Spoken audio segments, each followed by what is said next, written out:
ദൈവതിരുനാമത്തിന് മഹത്വം ഉണ്ടാകട്ടെ. വീണ്ടും ഒരു ചൊവ്വാഴ്ച കൂടി നമുക്കിങ്ങനെ ഒരുമിച്ച് കൂടി വരുവാൻ സ്വർഗത്തിലെ ദൈവം ഒരുക്കിയ വലിയ സാവകാശത്തിന് നമുക്ക് നന്ദി പറയാം. വ്യത്യസ്ത സാഹചര്യങ്ങളിൽ ആയിരിക്കുന്ന നമ്മെ ദൈവമക്കളെ നമുക്കിങ്ങനെ ഈ സാഹചര്യങ്ങളിലേക്ക് എല്ലാം ഒരുമിച്ച് കൂടി വരുവാൻ കർത്താവ് ഒരുക്കിയ വലിയ കൃപകൾക്കായിട്ട് നന്ദി പറയാം. അനേകർക്ക് ലഭിക്കാത്ത ഈ സൗഭാഗ്യം നമ്മുടെ ജീവിതത്തിലോൺ തന്നു. വലിയ കൊതിയോടെ ആഗ്രഹത്തോടെ ഈ ചൊവ്വാഴ്ച യോഗത്തിലേക്ക് കടന്നു വന്ന എല്ലാവരെയും സ്വാഗതം ചെയ്യുകയാണ്.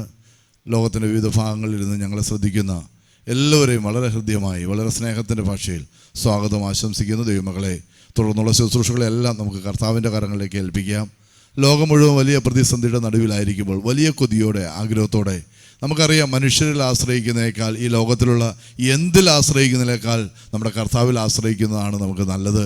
കാലം അത് നമ്മുടെ നടുവിൽ അത് വെളിപ്പെടുത്തിക്കൊണ്ടിരിക്കുന്ന ഈ നടുവിൽ ദൈവമക്കളെ നമുക്ക് കണ്ണുനീരോടെ ദൈവസന്നിധിയോട് അടുത്തു വരുവാം. ആ കൃപാസനത്തിൻ്റെ അരികിലേക്ക് നമുക്ക് ചേർന്ന് വരുവാം. അവനെ നമുക്ക് അബ്ബാ പിതാവേ എന്ന് വിളിച്ചുകൊണ്ട് ഹല്ലേലൂയ, ഈ പ്രതിസന്ധിയുടെ നടുവിൽ നീ ഞങ്ങളെ സഹായിക്കണമെന്നുള്ള വലിയ കൊതിയോടെ നമുക്ക് കണ്ണുകളെ അടയ്ക്കാം. ഒരു വാക്ക് തുടർന്നുള്ള എല്ലാ ശുശ്രൂഷകളെയും വചനം സംസാരിക്കുന്ന ദൈവദാസനെ എല്ലാം നമുക്ക് ദൈവകരങ്ങളിൽ ഏൽപ്പിച്ച് എല്ലാവരും ഒരു വാക്ക് പ്രാർത്ഥിച്ച് നമ്മെ തന്നെ ഏൽപ്പിച്ചു കൊടുക്കണം. നമ്മുടെ കുറവുകൾ, ബലഹീനതകൾ എല്ലാം സ്വർഗത്തിലെ ദൈവം ഇന്ന് അതിൻ്റെ നടുവിലെല്ലാം അത്ഭുതം പ്രവർത്തിക്കുവാൻ, അതിൻ്റെ വചനം അയച്ച് നമ്മെ അതിൻ്റെ നടുവിലെല്ലാം വിടുതലയക്കുവാൻ നമുക്ക് ആഗ്രഹത്തോടെ പ്രാർത്ഥിക്കാം. എല്ലാവരും ഒരു വാക്ക് പ്രാർത്ഥിച്ചാട്ടെ.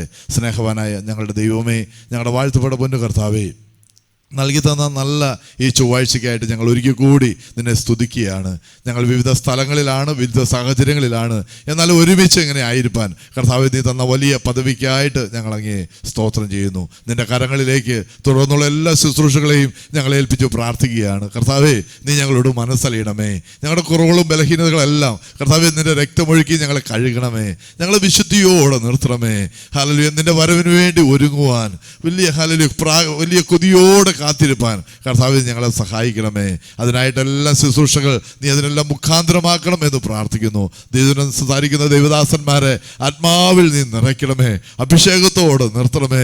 നിന്റെ ആത്മാവ് അത്യന്ത ശക്തിയോടെ പെയ്തിറങ്ങുവാൻ ഞങ്ങൾ നിന്നോട് പ്രാർത്ഥിക്കുന്നു. പാടുന്ന മക്കൾക്കായിട്ട് സ്തോത്രം. കർത്താവ് അഭിഷേകത്തോടെ പാടി ആരാധിപ്പാൻ കർത്താവ് കൃപ കൊടുക്കണമേ. ആത്മാവിൽ ആരാധിപ്പാൻ കർത്താവ് ഞങ്ങളുടെ പിതാക്കന്മാർ പാടി ആരാധിച്ച ആ സർവശക്തനായ ദൈവത്തെ ഇവിടെ ഉയർത്തുവാൻ സ്വർഗം സഹായിക്കുമാറാകണമെന്ന് ഞങ്ങൾ അങ്ങയോട് പ്രാർത്ഥിക്കുന്നു. എല്ലാ മഹത്വവും മാനവും പുകഴ്ചയും സ്തുതിയും ആരാധനയും എല്ലാം ഞങ്ങൾ സ്വർഗത്തിലേക്ക് ഉയർത്തുകയാണ്. നീ മാത്രം യോഗ്യനപ്പാ. എല്ലാ സ്തുതികൾക്കും പുകഴ്ചയ്ക്കും ആരാധനായ യോഗ്യനായ കർത്താവിനെ ഞങ്ങൾ ഇവിടെ ഉയർത്തുകയാണ്. എല്ലാ മഹത്വവും അങ്ങേക്ക് കർത്താവായ യേശു ക്രിസ്തുവിന്റെ നാമത്തിൽ തന്നെ ആമേൻ. ദൈവമക്കളെ, നമ്മൾ ചില വരികളെ പാടി ദൈവത്തെ മഹത്വപ്പെടുത്തുകയാണ്. ദൈവജനം ഒരുമിച്ച് ആരാധിക്കുമ്പോൾ നമുക്കറിയാം, ഈ വലിയ കാലഘട്ടത്തിന് നടുവിൽ ദൈവജനം ആരാധിക്കുന്നുവോ അതിൻ്റെ നടുവിലെല്ലാം അത്ഭുതകരമായ വിടുതലുണ്ട്. അത് കൊറോണ വൈറസ് എത്ര വലിയ വ്യാപനങ്ങൾ ഇവിടെ നടക്കുമ്പോഴും നമുക്കറിയാം, അതിൻ്റെ നടുവിൽ ദൈവജനം ആർപ്പിടുമ്പോൾ ചില മതിലുകൾ ഇടിഞ്ഞു വീഴും. യെരിഹോവിൻ്റെ മതിൽ മുമ്പിൽ നിന്ന് ഇസ്രായേൽ ജനത്തിന് ദൈവത്തിന് പറയാമായിരുന്നു, ഇസ്രായേൽ ജനത്തോട് പറയാമായിരുന്നു, അവർക്ക് യുദ്ധം ചെയ്യുവാൻ അവർ യുദ്ധസജ്ജരാണ്, അവർ ശക്തന്മാരായിരുന്നു. എന്നാൽ ആ ശക്തിയല്ല ദൈവം ചോദിച്ചത്. നിങ്ങൾ ഹല്ലേലൂയ, നിങ്ങൾ ആ പെട്ടകം ചുമന്നുകൊണ്ട് ഏഴാമത്തെ ദിവസം ഏഴാമത്തെ പ്രാവശ്യം നിങ്ങൾ ആ പെട്ടകം ചുമന്ന് ആർപ്പിടുമ്പോൾ മതിലിടിഞ്ഞു വീഴുമെന്ന് അവർ പറഞ്ഞു. ദൈവത്തിന് സ്തോത്രം. ഇന്ന് ദൈവമക്കളെ, ദൈവസന്നിധിയിൽ നിന്നുകൊണ്ട് ദൈവജനം കരങ്ങളെ ഉയർത്തി ദൈവത്തെ ആർപ്പിടുമ്പോൾ ചില മതിലുകൾ, ചില കോട്ടകൾ യേശുവിന്റെ നാമത്തിൽ ഇടിഞ്ഞു വീഴട്ടെ. ചില ഹല്ലേലൂയ ശത്രു കെട്ടിയിരിക്കുന്ന ദൈവജനമേ, നമ്മെ മുന്നോട്ട് നയിക്കുന്നതിന് തടസ്സമായി നിൽക്കുന്ന, നമ്മുടെ മുന്നോട്ടുള്ള യാത്രയെ തടയുന്ന, ശുശ്രൂഷകളെ തടയുന്ന എല്ലാ അന്ധകാരത്തിലെ കോട്ടകളെ തകരുവാൻ ദൈവജനമേ കരങ്ങൾ ഉയർത്തി ഈ സർവശക്തനായ ദൈവത്തെ, അധികാരമുള്ള ദൈവത്തെ, ഹല്ലേലൂയ ആരാധനായ ദൈവത്തെ നമുക്ക് സ്തോത്രം ചെയ്യാം. ഹല്ലേലൂയ. ദൈവ സ്നേഹമേ, ക്രൂശിൽ ചൊരിഞ്ഞ സ്നേഹമേ, നമുക്കറിയാം സ്വർഗീയ മഹോന്നതകളിൽ ഇരുന്ന ദൈവം ആ സ്വർഗത്തോടുള്ള മഹത്വം വേണ്ടെന്ന് വെച്ച്, ആരാധന വേണ്ടെന്ന് വെച്ച് ഈ താണ ഭൂമിയിലേക്ക് എനിക്ക് വേണ്ടി ഇറങ്ങി വന്നു. എൻ്റെ പാപത്തിന് പകരമായി അവർ കാൽവറിയിലേക്ക് നടന്നു കയറി അവസാനത്തുള്ളി രക്തം ഊറ്റി തന്നു. ആ കാൽവറിയിലെ ക്രൂശിലേക്ക് നോക്കിക്കൊണ്ട് പറയണം, കർത്താവേ നിന്റെ സ്നേഹമേ, ഹല്ലേലൂയ, ദൈവത്തിന്റെ ആഴമേറിയ സ്നേഹമേ, ഹല്ലേലൂയ. നമ്മുടെ സ്നേഹത്തിനെല്ലാം പരിമിതികളുണ്ട്. എന്നാൽ പരിമിതികളില്ലാതെ നമ്മെ സ്നേഹിക്കുന്ന ഒരു പ്രാണപ്രിയനായ കർത്താവുണ്ട്. നമ്മൾ ആ വരികളെ പാടുമ്പോൾ ദൈവജനം പറയുമോ, കർത്താവേ ആ ക്രൂശിലെ സ്നേഹമേ, ഞങ്ങൾ ആ സ്നേഹത്തിലേക്ക് കടന്നു വരികയാണ്. നീ ഞങ്ങളെ കരുതണപ്പാ, നീ ഞങ്ങളെ ചേർത്ത് പിടിക്കണമെന്ന് പാട്ടുകാർ പാടുമ്പോൾ അതോടൊരുമിച്ച് നമുക്കും പറയാം. ആ സ്നേഹത്തിന് കീഴിലേക്ക് നമുക്ക് ചേർന്നിരിക്കാം. ഒരുമിച്ച് പാടി ഈ ദൈവത്തെ നമുക്ക് മഹത്വപ്പെടുത്താം.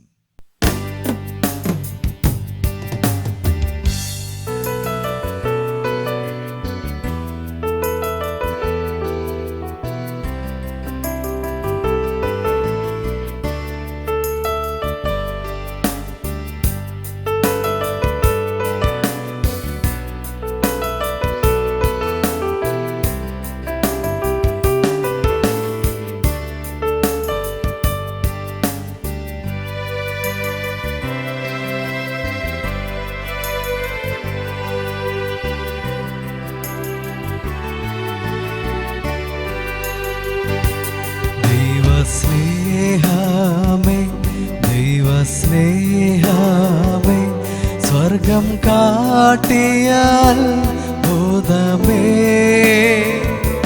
മരക്കുരിശിന്മേൽ എൻ്റെ പേർക്കായി യേശു ചൊരിഞ്ഞതാം നിത്യസ്നേഹമേ. ദൈവസ്നേഹമേ,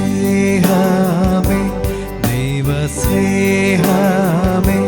സ്വർഗം കാട്ടിയ അത്ഭുതമേ, മരക്കുരിശിന്മേൽ എൻ്റെ പേർക്കായി യേശു ചൊരിഞ്ഞതാം നിത്യസ്നേഹമേ. എന്തു നൽകും പകരമായി തുല്യമായി ഒന്നുമില്ല നാഥനെ. എന്തു നൽകും പകരമായി തുല്യമായി ഒന്നുമില്ല യേശുവേ. നന്ദിയോടെ അന്ത്യത്തോളം പാടിടും ഞാൻ ദേവാ, ഇത്രത്തോളം താതൻ എന്നെ സ്നേഹിച്ചുവല്ലോ. നന്ദിയോടെ അന്ത്യത്തോളം പാടിടും ഞാൻ ദേവാ, ഇത്രത്തോളം താതൻ എന്നെ സ്നേഹിച്ചുവല്ലോ.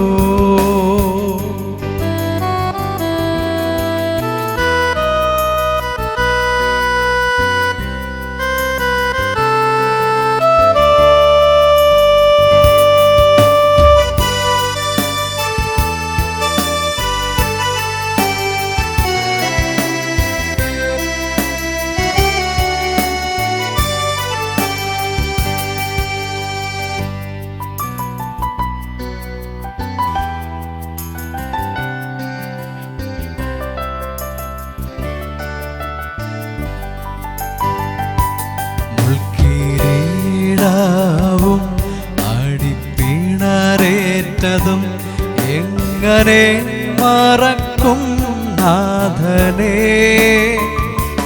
സ്വന്തം ജീവനേകും ദൈവ കുഞ്ഞാടിനെ നന്ദി ചൊല്ലാൻ നാവു പോരാ. മുൾക്കിരീടാവും അടിപ്പിണരേറ്റതും എങ്ങനെ മറക്കും നാഥനെ. സ്വന്തം ജീവനേകും ദൈവ കുഞ്ഞാടിനെ നന്ദി ചൊല്ലാൻ നാവു പോരാ. എന്തു നൽകും പകരമായി തുല്യമായി ഒന്നുമില്ല നാഥനെ. എന്തു നൽകും പകരമായി തുല്യമായി ഒന്നുമില്ല യേശുവേ.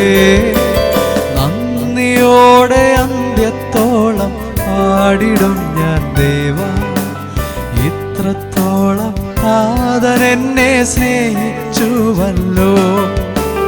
നന്ദിയോടെ അന്ത്യത്തോളം പാടിടും ഞാൻ ദേവാ, ഇത്രത്തോളം താതൻ എന്നെ സ്നേഹിച്ചുവല്ലോ.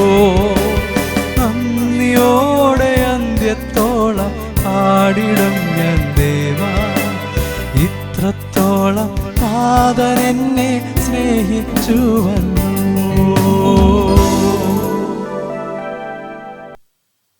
ദൈവത്തിൻ്റെ പരിശുദ്ധ നാമം വാഴ്ത്തപ്പെടുമാറാകട്ടെ. ഒരു ചൊവ്വാഴ്ച കൂടി നമുക്ക് ഒരുമിച്ച് ദൈവസന്നിധിയിലായിരിക്കാൻ തക്കവണ്ണം ദൈവത്തെ പാടി ആരാധിപ്പാൻ ദൈവം നമുക്ക് കൃപ തന്നുവല്ലോ. ദൈവമക്കളെ, വേദഭാഗത്ത് നിന്ന് ഒരു ചെറിയ ചിന്ത ദൈവമക്കളുമായി ഒരുമിച്ച് പങ്കുവയ്ക്കുവാനായിട്ട് ദൈവനാമത്തിൽ പ്രത്യാശിക്കുകയാണ്. കഴിഞ്ഞ ആഴ്ച നമ്മൾ ചിന്തിച്ചത് എഫെസ്യർക്ക് എഴുതിയ ലേഖനം 5-ാം അധ്യായം അതിൻ്റെ 15 മുതലുള്ള 21 വരെയുള്ള വാക്യങ്ങളാണല്ലോ നമ്മൾ ധ്യാനത്തിനായിട്ട് ചിന്തിച്ചത്. ഇത് ദുഷ്കാലമാകയാൽ, നമ്മളിപ്പോൾ ആയിരിക്കുന്ന ഈ കാലം ദുഷ്കാലമാകയാൽ, എഫെസ്യ ലേഖനത്തിലൂടെ ദൈവത്തിൻ്റെ വചനം നമ്മെ ഓർമ്മപ്പെടുത്തുന്നു 5-7 കാര്യങ്ങൾ പ്രത്യേകമായിട്ട് നമ്മൾ ശ്രദ്ധിക്കുക എന്നുള്ളത്. ഇത് ദുഷ്കാലമാകയാൽ നമ്മൾ ജ്ഞാനികളായിട്ട് നടക്കണം, സമയം തക്കത്തിൽ ഉപയോഗിക്കുക, കർത്താവിൻ്റെ ഇഷ്ടം ഗ്രഹിക്കുക, ആത്മാവ് നിറഞ്ഞവരാകുക, ഹൃദയത്തിൽ കർത്താവിന് പാടുക, എല്ലായ്പ്പോഴും സ്തോത്രം ചെയ്യുക, ക്രിസ്തുവിൻ്റെ ഭയത്തിൽ കീഴ്പ്പെട്ടിരിപ്പിൻ. ദൈവമക്കളെ, 7 കൂട്ടം കാര്യങ്ങൾ അപ്പോസ്തലനായ പൗലോസ് അവിടെ വിശദീകരിക്കുകയാണ്. കഴിഞ്ഞ ആഴ്ച നമ്മളതിൻ്റെ 2 കാര്യങ്ങൾ നമ്മൾ ചിന്തിച്ചു. നമ്മൾ ജ്ഞാനികളായിട്ട് നടക്കണം, സമയം തക്കത്തിൽ ഉപയോഗിക്കണം. ഇന്ന് ദൈവത്തിൻ്റെ വചനത്തിൽ നിന്ന് നമുക്ക് അല്പമായി ചിന്തിക്കാം. എഫെസ്യ ലേഖനം 5-ാം അധ്യായം അതിൻ്റെ 17-ാമത്തെ വാക്യം ഇപ്രകാരമാണ് ഓർമ്മപ്പെടുത്തുന്നത്: ബുദ്ധിഹീനരാകാതെ കർത്താവിൻ്റെ ഇഷ്ടം ഇന്നതെന്ന് ഗ്രഹിച്ചുകൊള്ളുവിൻ. ഇത് ദുഷ്കാലമാകയാൽ കർത്താവിൻ്റെ ഇഷ്ടം ഗ്രഹിച്ചുകൊണ്ട് ജീവിപ്പിൻ.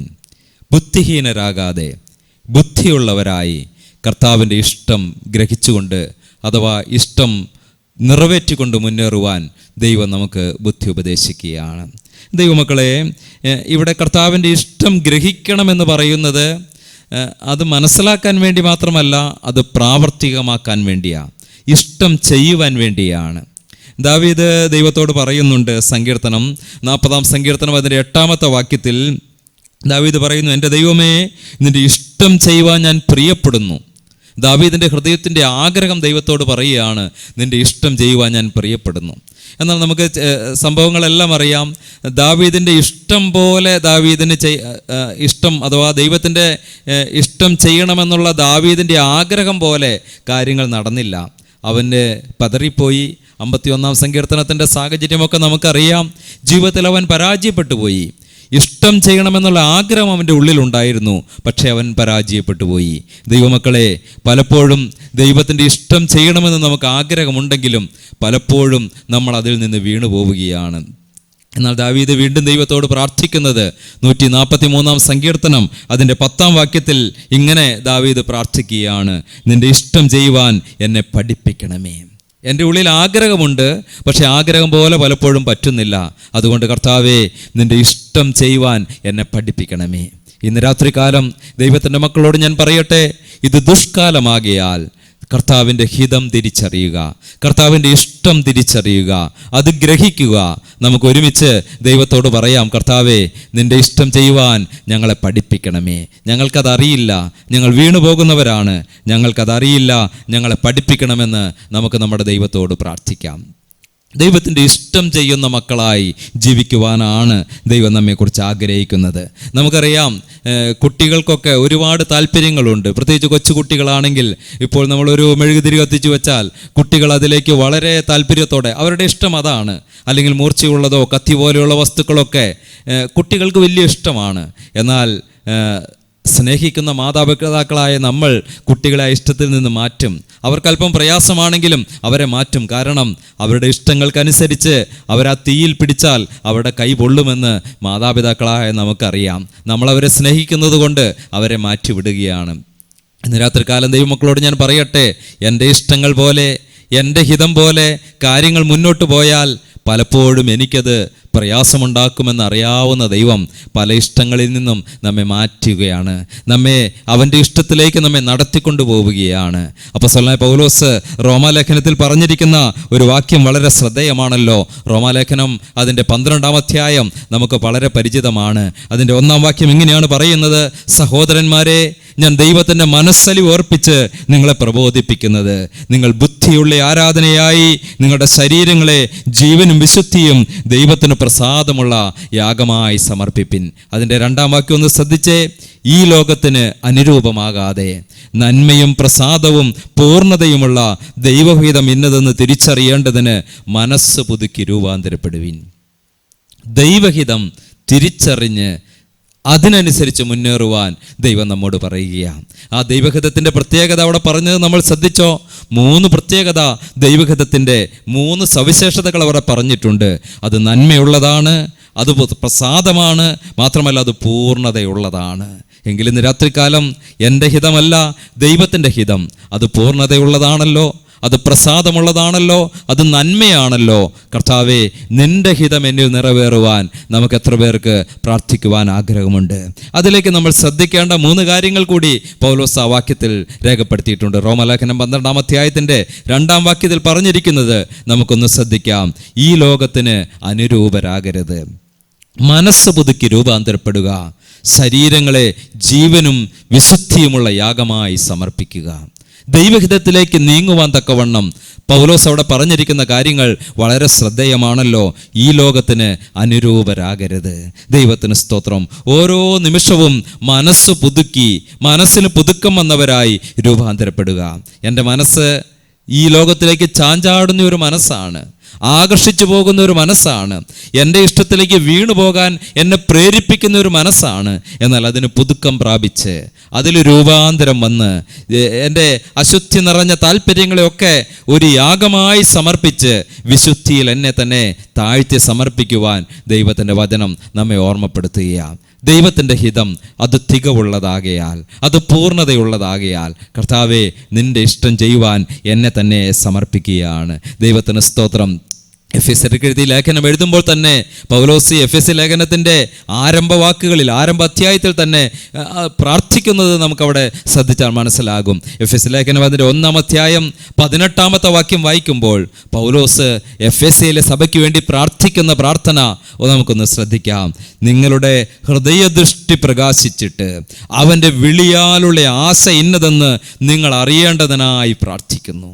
പൗലോസ് എഫെസ്യർക്ക് വേണ്ടി പ്രാർത്ഥിക്കുന്നത് നിങ്ങളുടെ ഹൃദയദൃഷ്ടി പ്രകാശിക്കണം. എഫെസ്യരെ, നിങ്ങളുടെ ഹൃദയത്തിൻ്റെ ദൃഷ്ടി പ്രകാശിക്കണം.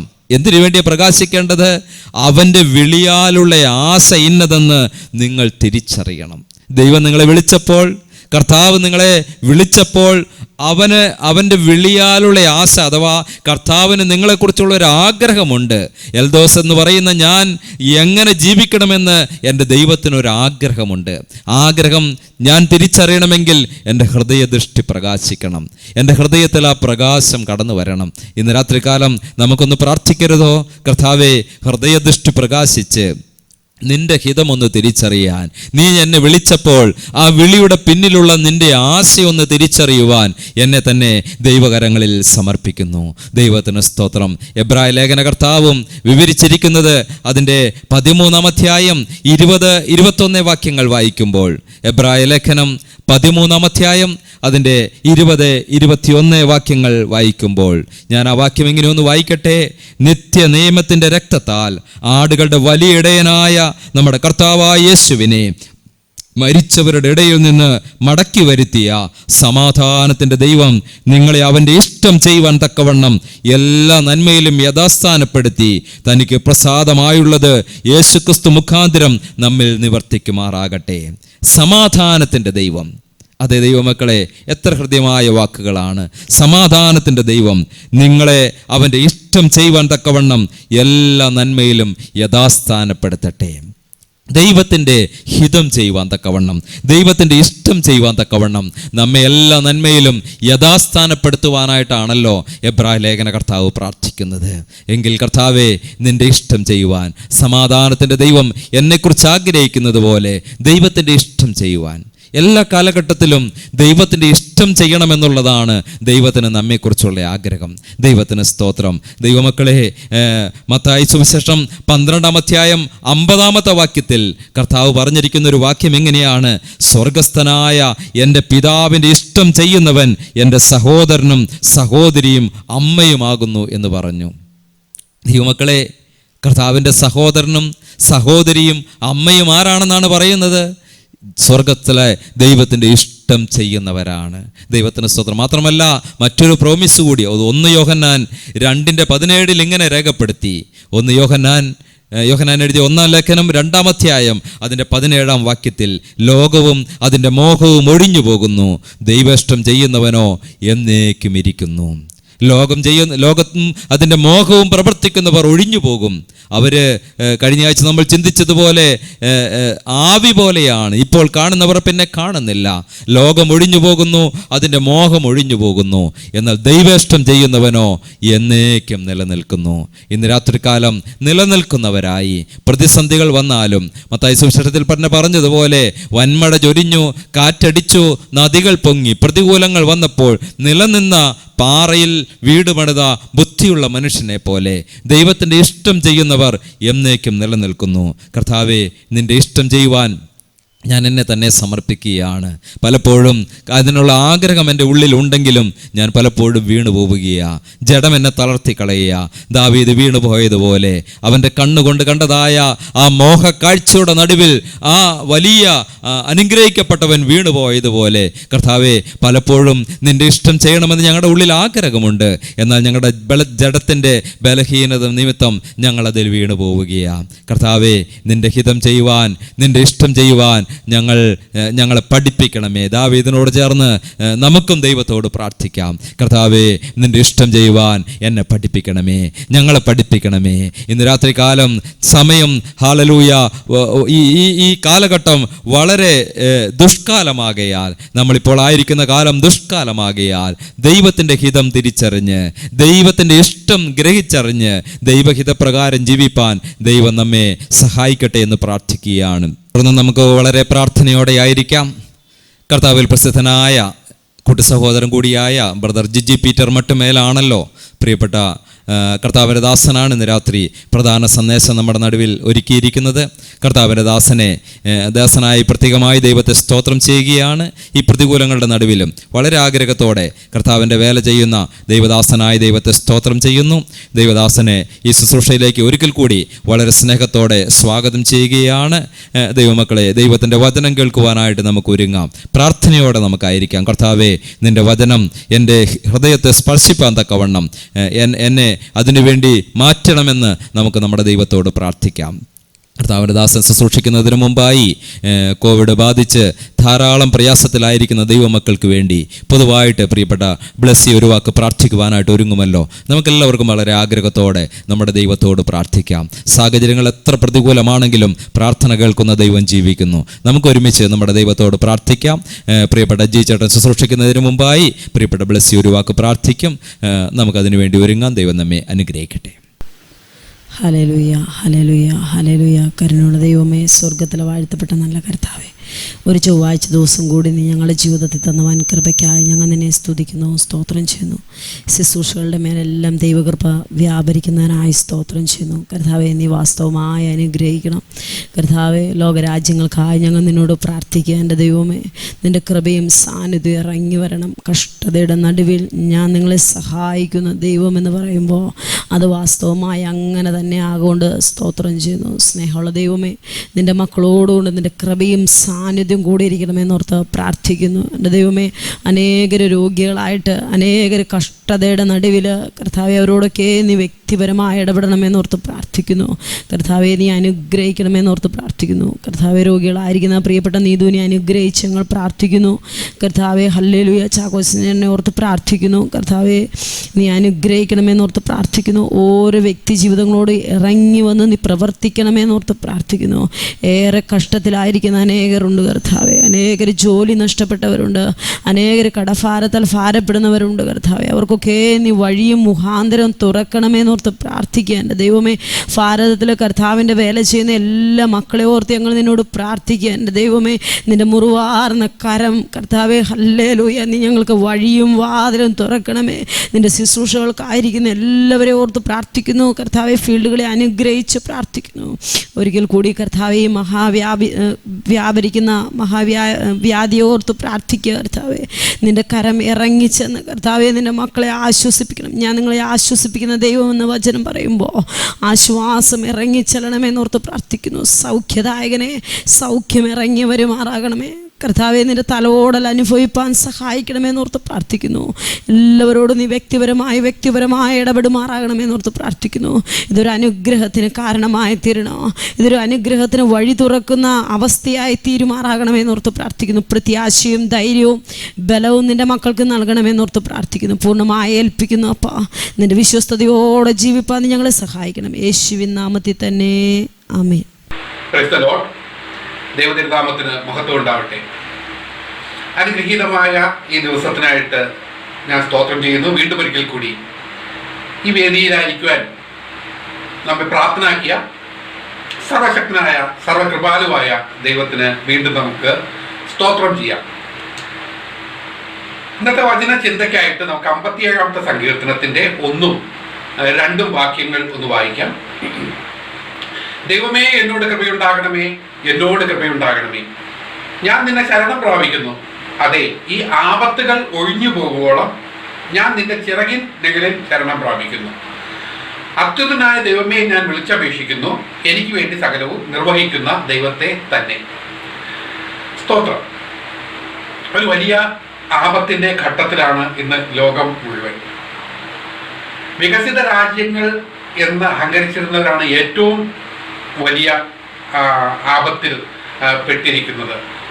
നാമും വളരെ വേഗം ലോകത്തിൻ്റെ പിടിയിലേക്ക് ഇന്ത്യ വളരെ വേഗം കടന്നു പോയിക്കൊണ്ടിരിക്കുകയാണെന്നുള്ള കാര്യം നമുക്ക് എല്ലാവർക്കും അറിയാം. ഒരു കുഞ്ഞൻ വൈറസിന് ഈ ലോകത്തെ മുഴുവൻ പിടിച്ചു കെട്ടുവാൻ കഴിയുമെന്ന് നാം ഒരല്പകാലം മുൻപ് നമ്മൾ ചിന്തിച്ചിട്ട് പോലുമില്ല. ഇങ്ങനെ ലോകം മുഴുവൻ പിടിച്ചു കെട്ടാൻ പ്രാപ്തനായ ഒരു കുഞ്ഞൻ വൈറസ് ഉണ്ടാകുമെന്ന്. പക്ഷെ ഇപ്പോൾ നാം അത് അനുഭവിച്ചുകൊണ്ടിരിക്കുകയാണ്. ഇങ്ങനെയുള്ള പ്രശ്നങ്ങൾ വരുമ്പോൾ ലോകം സ്വീകരിക്കുന്ന ഒരു മാർഗമുണ്ട്, ദൈവമക്കൾക്ക് ഒരു മാർഗമുണ്ട്. അത് മനോഭാവത്തിന്റെ കാര്യമാണ് ഞാൻ പറയുന്നത്. ലോകം അതിനൊരു പദ്ധതികൾ ആവിഷ്കരിച്ചുകൊണ്ട് പോകും. അവരുടെ മനോഭാവം അങ്ങനെയാണ്. ലോകം അതിന്റെ ശക്തി കൊണ്ട് അതിനെ കീഴടക്കുമെന്നാണ്. പക്ഷെ ദൈവമക്കളുടെ മനോഭാവം എന്തായിരിക്കും ഈ കാര്യത്തിൽ എന്നുള്ളതാണ് ഇന്നത്തെ ചിന്താ വിഷയം. ദൈവമക്കളെ, നമ്മുടെ കേരളത്തെ പറ്റി പറയുകയാണെങ്കിൽ ആരോഗ്യ രംഗത്ത് നമ്പർ 1 എന്ന് നമ്മൾ അഭിമാനിച്ചുകൊണ്ടിരിക്കുന്ന ഒരവസരമാണല്ലോ. പക്ഷെ നമുക്കെല്ലാവർക്കും അറിയാം, ഈ ആരോഗ്യരംഗം ഇത്രയും നന്നായി വന്നത്, ഈ അവബോധം വന്നത് ഈ അടുത്ത കാലത്തൊന്നും അല്ല, വളരെ നാളുകളായിട്ട് അങ്ങനെ ഒരു സ്ഥിതി നമ്മുടെ കേരളത്തിലുണ്ടായിരുന്നു. എന്തുകൊണ്ടെന്നാൽ അതിനൊരു വലിയ പങ്ക് ക്രിസ്ത്യൻ മിഷണറിമാർക്ക് ഉണ്ട് എന്ന് എല്ലാവരും ഒരുപോലെ സമ്മതിക്കുന്നുണ്ട്. പഴയ മിഷണറിമാരെ പറ്റി പറയുമ്പോൾ അവരെ പറ്റി പറയുന്ന ഒരു വലിയ കാര്യമുണ്ട്. സൂപ്പ് സാൽവേഷൻ എന്നവരെ നന്നായിട്ട് കളിയാക്കിയും ഒക്കെ പറയാറുണ്ട്. അതായത് സൂപ്പ് സാൽവേഷൻ.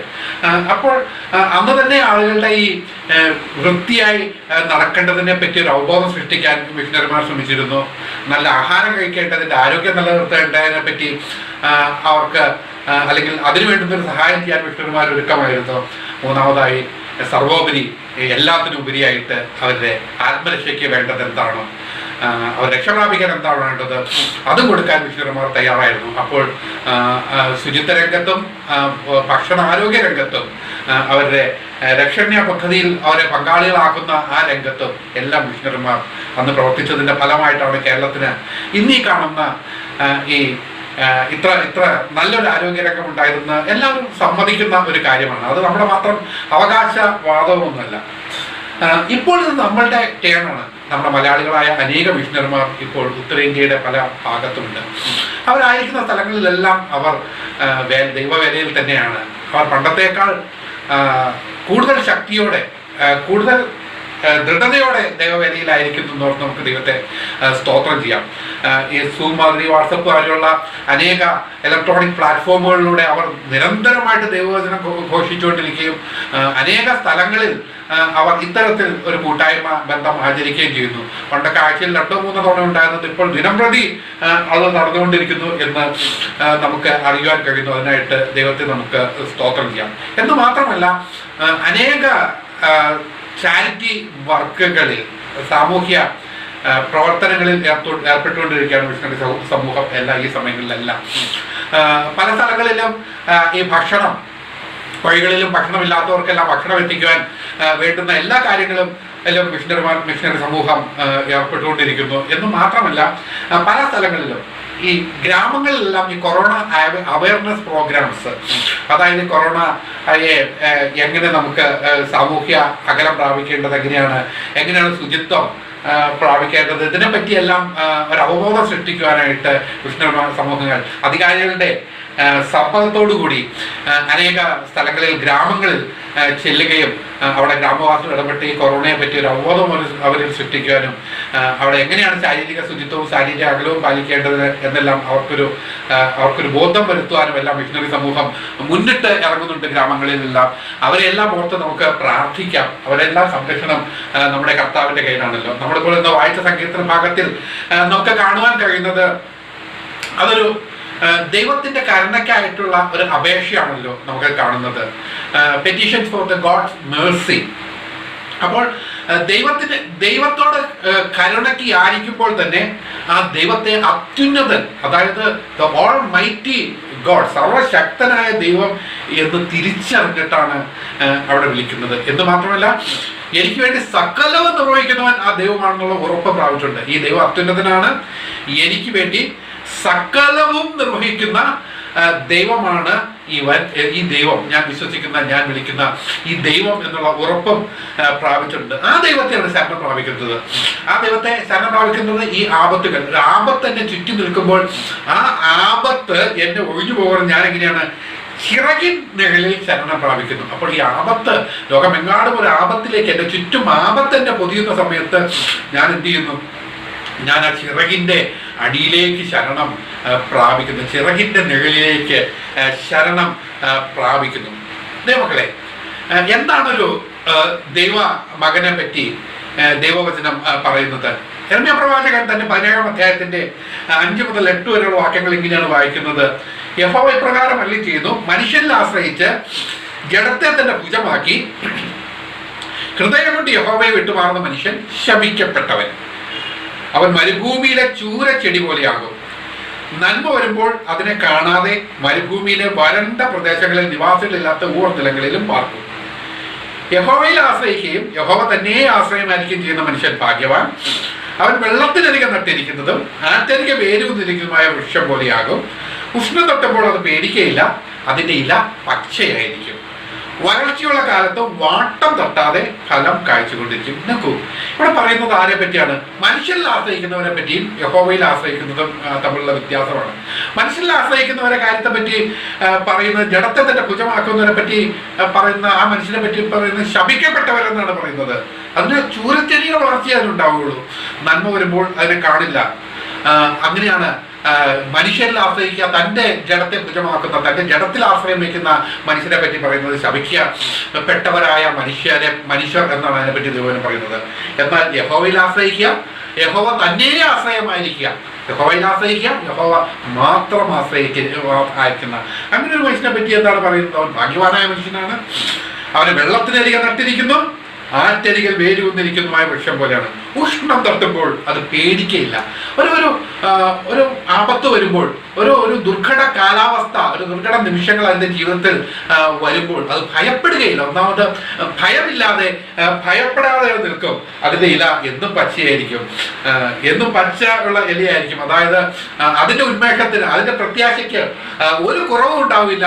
ചുറ്റും ഉഷ്ണം തട്ടിക്കൊണ്ടിരിക്കുമ്പോഴും അതിന് പച്ചയായ ഇലയുണ്ടാവും. കാരണം അത് വേരൂന്നിയിരിക്കുന്നത് ജലത്തിലാണ്. അതുകൊണ്ട് ഈ പുറമേ കാണുന്ന ഉഷ്ണങ്ങളെല്ലാം അതിൻ്റെ പുറം ഭാഗത്തെ എല്ലാം സ്പർശിക്കുമെങ്കിലും അതിൻ്റെ വേര് തങ്ങി നിൽക്കുന്നത് ജലത്തിൽ തന്നെയാണ്. അതുകൊണ്ട് അതിൻ്റെ ആ പ്രത്യാശ അത് ഒരിക്കലും നീങ്ങി പോകുകയില്ല. ചുറ്റുപാട് എന്തെല്ലാം ആപത്ത് വന്നാലും, ഏതെല്ലാം തരത്തിലുള്ള വന്മഴ ചൊരിഞ്ഞ് കാറ്റതിൽ അടച്ചാലും അത് എങ്ങനെയൊക്കെ കുലുങ്ങാത്ത സിയോൻ പർവ്വതം പോലെ നിൽക്കുവാൻ, ആ പ്രത്യാശയിൽ നിൽക്കുവാനാണ് സാധിക്കുന്നത്. അത് റൂട്ട് ചെയ്തിരിക്കുന്നത്, അത് വേരൂന്നിയിരിക്കുന്നത് അവനിലാണ്, അത് ഒരുവനിലാണ്. അവൻ ശക്തനാണ്. അവൻ ഏതൊരു ഘട്ടത്തിലും ഏതൊരു ബുദ്ധിമുട്ടുള്ള സമയത്തും നമ്മളെ പരിപാലിക്കാൻ ശക്തനാണെന്നുള്ള ഉറപ്പ് പ്രാപിക്കുന്നതാണ് ക്രിസ്ത്യാനി. അതുകൊണ്ട് വിശ്വാസി, അതുകൊണ്ട് അവൻ്റെ ഇല വാടിപ്പോകുകയില്ല, അവൻ്റെ പ്രത്യാശയ്ക്ക് യാതൊരു ഭംഗവും വരില്ല. മാത്രമല്ല ഫലം അതെപ്പോഴും അത് വെറുതെ ഇരിക്കില്ല, അത് ഫലം പുറപ്പെടുവിച്ചുകൊണ്ടിരിക്കും. കാരണം അതിന് വാട്ടം തട്ടുകയില്ല, അത് ഫലം ഫലം പുറപ്പെടുവിക്കും, അത് കായ്ച്ചുകൊണ്ടേ ഇരിക്കും എന്നാണ് ദൈവവചനം നമുക്ക് ഉറപ്പ് തരുന്നത്. അപ്പോൾ ദൈവത്തെ ശരണമാക്കിയിരിക്കുന്ന, യഹോവയിൽ ആശ്രയം വെച്ചിരിക്കുന്ന, യഹോവ മാത്രം ആശ്രയമായിരിക്കുന്ന, ഏതൊരു ആപത്ത് കാലത്തും ഏതൊരു ഉഷ്ണത്തിന്റെ കാലത്തും നമുക്ക് ആശ്രയിപ്പാൻ അവനുണ്ട്. അവനിൽ ആശ്രയിക്കാൻ പറ്റി പറഞ്ഞിരിക്കുന്നത് അങ്ങനെയാണ്. അവർക്ക് യാതൊരു തരത്തിലുള്ള വാട്ടവും തട്ടില്ല, അതിൻ്റെ ഫലം പുറപ്പെടുവിക്കുന്നത് നിന്നു പോകുകയുമില്ല. അവർക്ക് ഭയന്ന് കയറി അകത്ത് ഇരിക്കുന്ന ആളുകളല്ല, അവർ ഫലം പുറപ്പെടുവിച്ചുകൊണ്ടേയിരിക്കും. ഏതൊരു സാഹചര്യത്തിലും അത് ഫലം തന്നുകൊണ്ടേയിരിക്കും. അതിൻ്റെ ഇല വാടുന്നില്ല. പ്രത്യാശ ഇല്ലാത്തവരായി പോകുകയില്ല, നിരാശയിലേക്ക് അത് ചാടി പോകുകയില്ല. മാത്രമല്ല ഭയന്ന് മാറിയിരിക്കുകയില്ല, അത് ഫലം പുറപ്പെടുവിച്ചുകൊണ്ട് തന്നെ ഇരിക്കുന്ന ദൈവവചനം നമുക്ക് ഉറപ്പു തരുന്നു. വീണ്ടും നമ്മൾ ഈ ചിറകിൻ്റെ നിഴലിൽ ശരണം പ്രാപിക്കുന്നു എന്നുള്ള ഭാഗത്തെ പറ്റി നമ്മൾ ചിന്തിക്കുമ്പോൾ, നമുക്ക് ചിന്തിക്കാൻ ഏറ്റവും എളുപ്പവും ബൈബിള് പല സ്ഥലത്ത് നമുക്ക് ഉറപ്പ് തരുന്നതും കോഴി തൻ്റെ കുഞ്ഞുങ്ങളെ തൻ്റെ ചിറകിൻ്റെ അടിയിൽ സംരക്ഷിക്കുന്നത് പോലെ എന്നൊരു മെറ്റാഫറാണ് നമുക്ക് എളുപ്പം മനസ്സിലാക്കുവാനായിട്ട് സാധിക്കുന്നത്. നമ്മുടെ ചുറ്റും നമ്മൾ കണ്ടുകൊണ്ടിരിക്കുന്നതും നമ്മൾ അനുഭവിക്കുന്നതുമായ ആ ഒരു മെറ്റാഫോർ തന്നെ, ആ ഒരു ഉദാഹരണം തന്നെ ഇവിടെ എടുക്കുവാൻ കഴിയുന്നുണ്ടല്ലോ, കോഴി തൻ്റെ കുഞ്ഞുങ്ങളെ. അപ്പോൾ ഒന്നാമതായിട്ട് ചിന്താ വിഷയം നമ്മൾ ഇതിനെപ്പറ്റി ചിന്തിക്കുമ്പോൾ ഒന്നാമതായിട്ട് നമ്മൾ ചിന്തിക്കേണ്ടത് കോഴി ആരെയാണ് തൻ്റെ ചിറകിൻ്റെ കീഴിൽ സംരക്ഷിക്കുന്നത്? ഒരു കോഴി ഇവിടെ എടുത്തു പറയുന്നുണ്ട്, കോഴി തൻ്റെ കുഞ്ഞുങ്ങളെ. തൻ്റെ കുഞ്ഞുങ്ങളാണ് കോഴിയുടെ ചിറകിൻ്റെ കീഴിൽ ശരണം പ്രാപിക്കുന്നത്, തൻ്റെ കുഞ്ഞുങ്ങൾ. അപ്പോൾ യഹോവയുടെ നിഴലിൻ്റെ കീഴിൽ ശരണം പ്രാപിക്കുന്നത്, ആ ചിറകിൻ്റെ കീഴിൽ ശരണം പ്രാപിക്കുന്നത് ആരാണ്? അത് തൻ്റെ മക്കൾക്കാണ് അവിടെ ശരണമുള്ളത്, തൻ്റെ മക്കൾ ആണ് അവിടെ അഭയമായിരിക്കുന്നത് എന്നെടുത്ത് പറയുന്നു. മത്തായി സുവിശേഷം 6-ാം അധ്യായത്തിൽ 9-10 വാക്യങ്ങളിൽ കർത്താവ് തൻ്റെ ശിഷ്യന്മാരെ പ്രാർത്ഥിക്കുവാൻ പഠിപ്പിക്കുന്ന സമയത്ത് ഇങ്ങനെ പ്രാർത്ഥിക്കാൻ പറഞ്ഞു, നിങ്ങൾ ഇവണ്ണം പ്രാർത്ഥിപ്പിൻ, സ്വർഗസ്ഥനായ ഞങ്ങളുടെ പിതാവേ, നിന്റെ നാമം വിശദീകരിക്കപ്പെടണമേ, നിന്റെ രാജ്യം വരയണമേ, നിന്റെ ഇഷ്ടം സ്വർഗത്തിലെ പോലെ ഭൂമിയിലുമാകണമേ.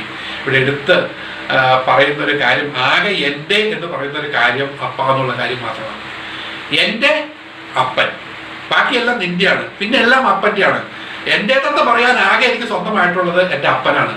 എൻ്റെ അപ്പ, സ്വർഗസ്നായ എൻ്റെ പിതാവേ, എൻ്റെ അപ്പ, നിന്റെ രാജ്യം, നിന്റെ നാമം, നിന്റെ രാജ്യം, നിന്റെ ഇഷ്ടം. ഇവിടെ ബാക്കിയെല്ലാം നിന്റെയാണ്. ആകെ എനിക്ക് സ്വന്തമായിട്ടുള്ളത് അപ്പനാണ്, എൻ്റെ അപ്പൻ, ബാക്കിയെല്ലാം നിന്റെ. ഇതാണ് ഒരു വിശ്വാസിയുടെ യഥാർത്ഥ ദൈവത്തിൽ ആശ്രയിക്കുന്ന ഒരു യഥാർത്ഥ മനോഭാവം. ഈ സർവശക്തനായ ദൈവം എൻ്റെ പിതാവാണ്, മറ്റെല്ലാം അവൻ്റെ നാമത്തിനാണ് മഹത്വം കിട്ടേണ്ടത്, അവൻ്റെ ഭരണമാണ് എന്നിൽ സംഭവിക്കേണ്ടത്, അവൻ്റെ ഇഷ്ടം മാത്രമാണ് എന്നിൽ നിറവേറപ്പെടേണ്ടത്. ആറ്റിറ്റ്യൂഡിൽ ആണ് നമ്മൾ ദൈവത്തെ സമീപിക്കുവാൻ, ദൈവത്തെ പ്രാർത്ഥിക്കുക, ദൈവത്തോടെ പ്രാർത്ഥന സമീപിക്കുവാൻ എന്നാണ് കർത്താവ് നമ്മളെ ഇവിടെ പ്രബോധിപ്പിക്കുന്ന, ഈ പ്രാർത്ഥനയോടെ പ്രബോധിപ്പിക്കുന്നത്. അപ്പോൾ എൻ്റെ അപ്പൻ, എങ്ങനെയാണ് ഒരുവന് ദൈവമകനാകുവാൻ, ദൈവമകളാകുവാൻ സാധിക്കുന്നത്? എങ്ങനെയാണ് വചനം പഠിപ്പിക്കുന്നത്?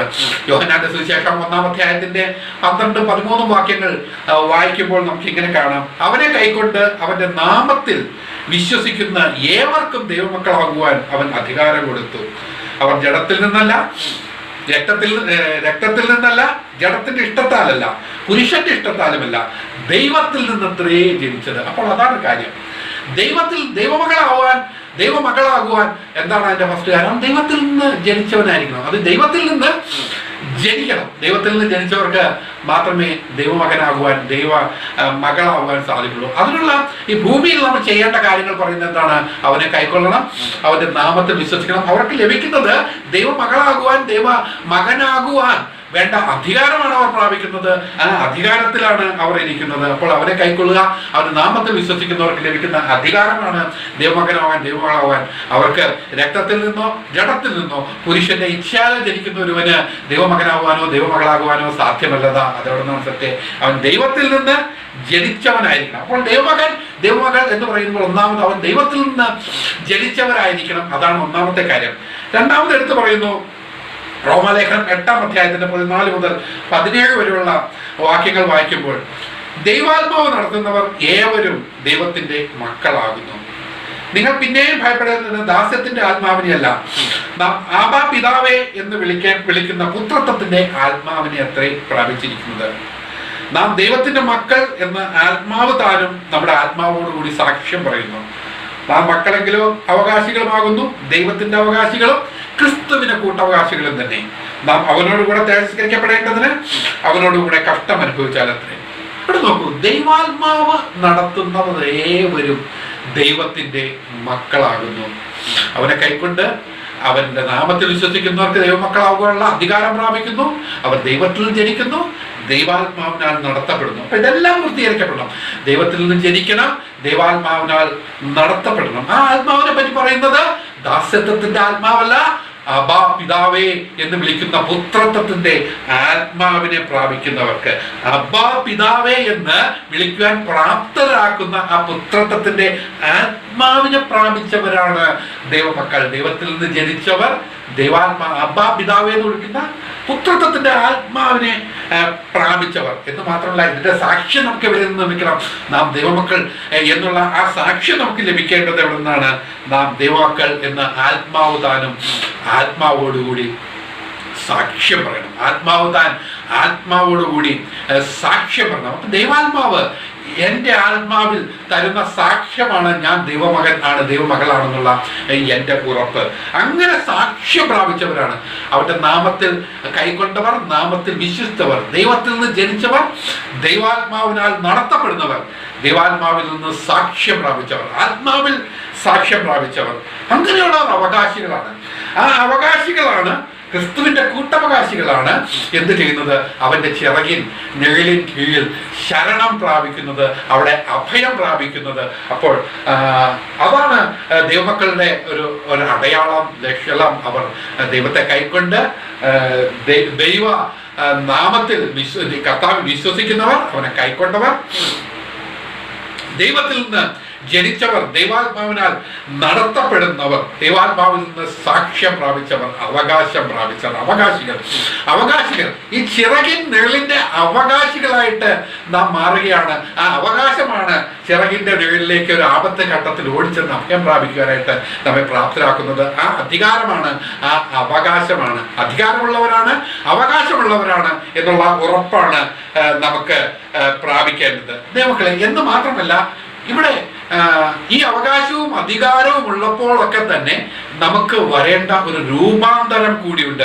അതിനെപ്പറ്റി എടുത്ത് നമ്മളെ പഠിപ്പിക്കുന്ന പത്രോസ് അപ്പോസ്തലനാണ്. പത്രോസ് അപ്പോസ്തലൻ പറയുന്ന കാര്യം 2 പത്രോസിന്റെ 1-ാം അധ്യായത്തിന്റെ 2 പത്രോസ് 2 Peter chapter 1 1-ാം അധ്യായത്തിന്റെ 3-ഉം 4-ഉം വാക്യങ്ങളിൽ പറയുന്നത്, തന്റെ മഹത്വത്താലും വീര്യത്താലും നമ്മൾ വിളിച്ചവന്റെ പരിജ്ഞാനത്താൽ അവന്റെ ദിവ്യശക്തി ജീവനും ഭക്തിക്കും വേണ്ടിയതൊക്കെയും നമുക്ക് ദാനം ചെയ്തിരിക്കുന്നുവല്ലോ. അവയാൽ നമുക്ക് വിലയേറിയതും അതിമഹത്വമായ വാഗ്ദത്തങ്ങളും നൽകിയിരിക്കുന്നു. ഇവയാൽ നിങ്ങൾ ലോകത്തിന്റെ മോഹങ്ങളെല്ലാം നാശം വിട്ടൊഴിഞ്ഞിട്ട് ദിവ്യ സ്വഭാവത്തിന് കൂട്ടാളികളായി തീരുവാൻ ഇടവരുന്നു. മഹത്വത്താലും വീര്യത്താലും നമ്മെ വിളിച്ചവന്റെ പരിജ്ഞാനത്താൽ, അവന്റെ ദിവ്യശക്തി, അവന്റെ പരിജ്ഞാനത്താൽ, ഇവിടെ എല്ലാം നോക്കൂ, ഇതെല്ലാം ദൈവത്തിൽ നിന്നാണ് പ്രാപിക്കേണ്ടത്. ദൈവത്തിന്റെ പരിജ്ഞാനത്താൽ, ദൈവത്തിന്റെ ദിവ്യശക്തി നമുക്ക് എന്ത് തന്നിരിക്കുന്നു? ജീവനും ഭക്തിക്കും വേണ്ടതെല്ലാം നമുക്ക് ദാനമായി തന്നിരിക്കുന്നു. ഇതെല്ലാം അവന്റെ ദാനമാണ്. അവനിൽ നിന്നെല്ലാം ദാനമായി പ്രാപിക്കണം. ആ പ്രാപിച്ചവർക്ക് നമുക്ക് വിലയേറിയതും അതിമുഖത്തായ വാഗ്ദത്തങ്ങൾ പ്രാപിക്കുന്നു. ആ വാഗ്ദത്തങ്ങൾ പ്രാപിക്കുന്നു എന്ന് മാത്രമല്ല, വീണ്ടും അവന്റെ പരിജ്ഞാനത്താൽ, അവന്റെ ദിവ്യശക്തിയാൽ നമുക്ക് ലഭിച്ച ആ ദാനങ്ങളാൽ നമുക്കൊരു രൂപാന്തരം സംഭവിക്കുന്നു. അതായത് ലോകത്തിന്റെ മോഹത്താലുള്ള നാശം വിട്ടൊഴിഞ്ഞ് നാം ദിവ്യ സ്വഭാവത്തിന് കൂട്ടാളികളായി മാറുന്നു. Partakers of divine nature. നമ്മുടെ സ്വഭാവം, നമ്മുടെ പഴയ ആ ജഡീക പ്രാകൃത സ്വഭാവം എല്ലാം മാറ്റപ്പെട്ട് നമുക്ക് നമ്മുടെ കൂട്ടാളിത്തം, നമ്മുടെ സ്വഭാവം ഡിവൈൻ നേച്ചർ, ദിവ്യ സ്വഭാവമാണ് നമ്മളിലേക്ക് വരുന്നത്. അപ്പോൾ ദൈവത്തിന്റെ മക്കളുടെ സ്വഭാവം എന്തായിരിക്കും? ദൈവിക സ്വഭാവത്തിന്റെ കൂട്ടാളികൾ, ദൈവത്തിന്റെ സ്വഭാവത്തിന്റെ കൂട്ടാളികളായി മാറും. മനുഷ്യരുടെയോ സാത്താനികമായ ആ ലോകത്തിൻ്റെതായ ആ സ്വഭാവങ്ങളിൽ നിന്നെല്ലാം ഒരു രൂപാന്തരം സംഭവിച്ച്, ഒരു മാറ്റം സംഭവിച്ച് ദൈവത്തിന്റെ സ്വഭാവത്തിന്, ദിവ്യ സ്വഭാവത്തിന് കൂട്ടാളികളായി മാറും. അതുകൊണ്ട് പത്രോസ് അപ്പോസ്തലൻ തന്റെ 1-ാമത്തെ ലേഖനം എഴുതുമ്പോൾ അതിന്റെ 1-ാമത്തെ അധ്യായത്തിൽ 14 വാക്യങ്ങളിൽ നമ്മൾ ഉപദേശിക്കുന്ന ഒരു ഉപദേശമുണ്ട്. നിങ്ങളുടെ അജ്ഞാന കാലത്തുണ്ടായിരുന്ന മോഹങ്ങളെ നിങ്ങൾ മാതൃകയാക്കരുത്. പണ്ട് നിങ്ങളുടെ അജ്ഞാന കാലത്തുണ്ടായിരുന്ന മോഹങ്ങളെ നിങ്ങൾ മാതൃകയാക്കരുത്. നിങ്ങൾ വിളിച്ച വിശുദ്ധന് ഒത്തവണ്ണം അനുസരണയുള്ള മക്കളായി, നിന്നെ വിളിച്ച വിശുദ്ധന് തക്കവണ്ണം അനുസരണമുള്ള മക്കളായി എല്ലാ നടപ്പിലും വിശുദ്ധരാകും. ഇതാണ് നമുക്ക് ലഭിച്ച ഉദ്ദേശം. നമ്മെ വിളിച്ച വിശുദ്ധന്റെ ആ വിശുദ്ധിക്കൊത്തവണ്ണം അനുസരണയുള്ള മക്കളായി എല്ലാ നടപ്പിലും വിശുദ്ധരായിരിക്കുക. ഞാൻ വിശുദ്ധനാകിയാൽ നിങ്ങളും വിശുദ്ധരായിരിപ്പിൻ എന്ന് എഴുതിയിരിക്കുന്നുവല്ലോ. മുഖപക്ഷം കൂടാതെ ന്യായം വിധിക്കുന്നവനെ, ഓരോരുത്തരുടെ പ്രവൃത്തിക്ക് തക്കവണ്ണം ന്യായം വിധിക്കുന്നവനെ നിങ്ങൾ പിതാവ് എന്ന് വിളിക്കുന്നു എങ്കിൽ നിങ്ങളുടെ പ്രവാസകാലം ഭയപ്പാടോടെ കഴിച്ചു കൂട്ടേണ്ടതാണ്. അതായത് നിങ്ങൾ അവനെ പിതാവ് എന്ന് വിളിക്കുന്നെങ്കിൽ മുഖപക്ഷം കൂടാതെ ന്യായം വിധിക്കുന്നവനാണ്, ഓരോരുത്തരുടെ പ്രവൃത്തിക്ക് ന്യായം വിധിക്കുന്നവനാണ് നമ്മുടെ പിതാവ് എന്നുള്ള തിരിച്ചറിവ് നമുക്കൊരാവശ്യമാണ്. ഞാൻ പിതാവെന്ന് വിളിക്കുന്നവൻ, ഞാൻ അവനെ പിതാവെന്ന് വിളിക്കുമ്പോൾ ഞാൻ അവനിൽ നിന്ന് ജനിച്ചവനാണെങ്കിൽ, ഞാൻ അവൻ്റെ സ്വഭാവത്തിന് കൂട്ടാളികളായെങ്കിൽ പിന്നെ ഞാൻ നടക്കേണ്ടത് എൻ്റെ പഴയ കാലത്തെ എൻ്റെ അജ്ഞാത കാലത്തൊട്ടായിരുന്ന മുഖങ്ങളെ മാതൃകയാക്കിയല്ല. മാത്രമല്ല എനിക്ക് മാതൃകയാക്കേണ്ടത് ആരെയാണ്? എനിക്ക് മാതൃകയാക്കാൻ എൻ്റെ മുമ്പിൽ ദൈവമുണ്ട്, യേശുക്രിസ്തുവുണ്ട്. അവനാണ് എൻ്റെ മാതൃക. അവൻ്റെ മാതൃകയാക്കി അവൻ ഒരു കാരണം എടുത്തു പറഞ്ഞിരിക്കുന്നു, ഓരോരുത്തരുടെ പ്രവൃത്തിക്ക് ന്യായം വിധിക്കുന്ന സമയത്ത് ദൈവത്തിന് മുഖപക്ഷമില്ല. മുഖപക്ഷം കൂടാതെ ന്യായം വിധിക്കുന്നതാണ് എൻ്റെ പിതാവ്. അവനെയാണ് ഞാൻ പിതാവ് എന്ന് വിളിക്കേണ്ടത്. അതുകൊണ്ട് ഞാൻ എൻ്റെ ഈ പ്രവാസകാലം, ഈ ഭൂമിയിൽ ഞാൻ എത്ര കാലമുണ്ടോ ആ പ്രവാസകാലം ഞാൻ ഭയപ്പാടോടെ കഴിക്കണം എന്നാണ് ദൈവവചനം പത്രോസപ്പോസ്തലനിലൂടെ നമ്മളത് ഓർമ്മിപ്പിക്കുന്നത്. മാത്രമല്ല പ്രതിപരമായ നിങ്ങളുടെ നടപ്പിൽ നിന്ന് നിങ്ങളെ വീണ്ടെടുത്തിരിക്കുന്നത് പൊന്നോ വെള്ളി മുതലായ അഴിഞ്ഞു പോകുന്ന വസ്തുക്കൾ കൊണ്ടല്ല, ക്രിസ്തു എന്ന നിർദോഷവും നിഷ്കളങ്കവുമായ കുഞ്ഞാടിന്റെ വിലയേറിയ രക്തം കൊണ്ട് അത്രയും നിങ്ങൾ അറിയുന്നത്. ഈ ഒരു തിരിച്ചറിവ് വേണം. ഞാൻ വീണ്ടെടുക്കപ്പെട്ടവനാണ്. ഞാൻ വീണ്ടെടുക്കപ്പെട്ടത് എങ്ങനെയാണ്? കുഞ്ഞാടിന്റെ വിലയേറിയ രക്തത്താൽ വീണ്ടെടുക്കപ്പെട്ടവനാണ് ഞാൻ. ആ വീണ്ടെടുപ്പ് ഞാൻ തിരിച്ചറിയേണ്ട ഒരു കാര്യമുണ്ട്. അപ്പോൾ ഈ കാര്യങ്ങളെല്ലാം ക്രമമായി ഗ്രഹിക്കുന്ന ഒരുവൻ, അവനാണ് ഈ നാമത്തിങ്കൽ അഭയം പ്രാപിച്ച് അവിടെ ഓടിച്ചെന്ന് ആ ചിറകിന്റെ കീഴിൽ ശരണം പ്രാപിക്കുവാൻ സാധിക്കുന്നത്. അവന്റെ നാമത്തെ പറ്റി പറയുമ്പോൾ സദൃശവാക്യങ്ങൾ 18-ാം അധ്യായത്തിന്റെ 10-ാം വാക്യത്തിൽ എങ്ങനെയാണ് പറയുന്നത്? യഹോവയുടെ നാമം ബലമുള്ള ഗോപുരം, നീതിമാൻ അതിലേക്ക് ഓടിച്ചെന്ന് അഭയം പ്രാപിക്കുന്നു. ഇവിടെ യഹോവയുടെ കീഴിൽ എന്ന് പറഞ്ഞെടുത്തപ്പോൾ നമ്മളോട് പറയുന്നു, അത് യഹോവയുടെ നാമത്തിങ്കലാണ് അഭയം പ്രാപിക്കുന്നത്. ആ നാമത്തിലാണ് ഞാൻ അഭയം പ്രാപിക്കുന്ന യഹോവയുടെ നാമത്തിലാണ്. കാരണം അത് ബലമുള്ള ഒരു ഗോപുരമാണ്. അതിലേക്ക് നീതിമാൻ അവിടെ ഓടിച്ചെന്ന് അഭയം പ്രാപിക്കുന്നവൻ ആരാണ്? നീതിമാൻ. നീതി പ്രാപിച്ചവരാണ്, നീതീകരിക്കപ്പെട്ടവർ.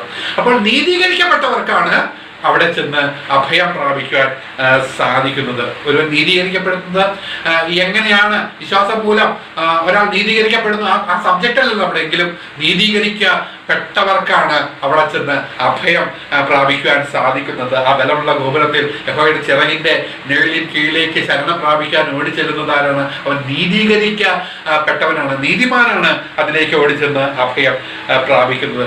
വീണ്ടും ആ നാമത്തെ പറ്റി പറയുമ്പോൾ ആ നാം എങ്ങനെയാണ് തിരിച്ചറിയുന്നത്? ആ നാമം തിരിച്ചറിയുന്നത്, ആ നാമം വെളിപ്പെട്ട് കിട്ടേണ്ട ഒരു നാമമാണ്.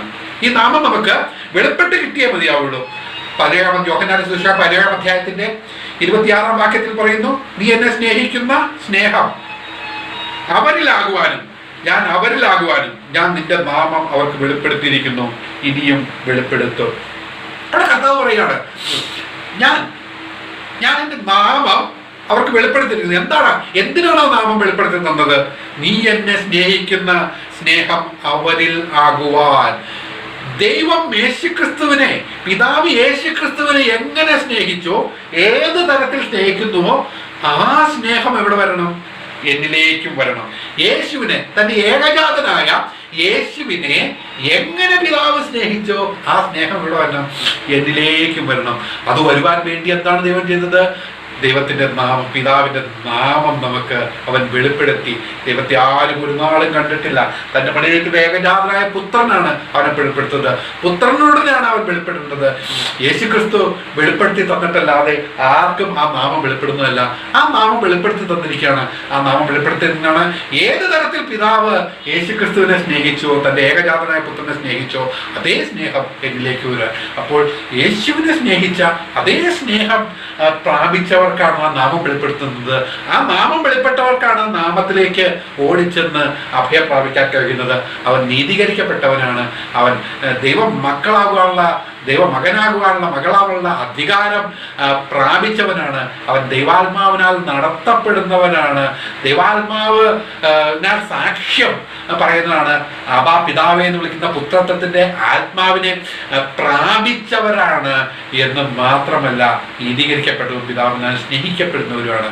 അങ്ങനെയുള്ളവർക്കാണ് ആ ചിറകിന്റെ നിഴലിൻ കീഴിലേക്ക് ശരണം പ്രാപിക്കാൻ സാധിക്കുന്നത്. എന്ന് മാത്രമല്ല, അവന്റെ രാജ്യം അവന്റെ ഇഷ്ടം, അവന്റെ രാജ്യം അവന്റെ ഇഷ്ടം.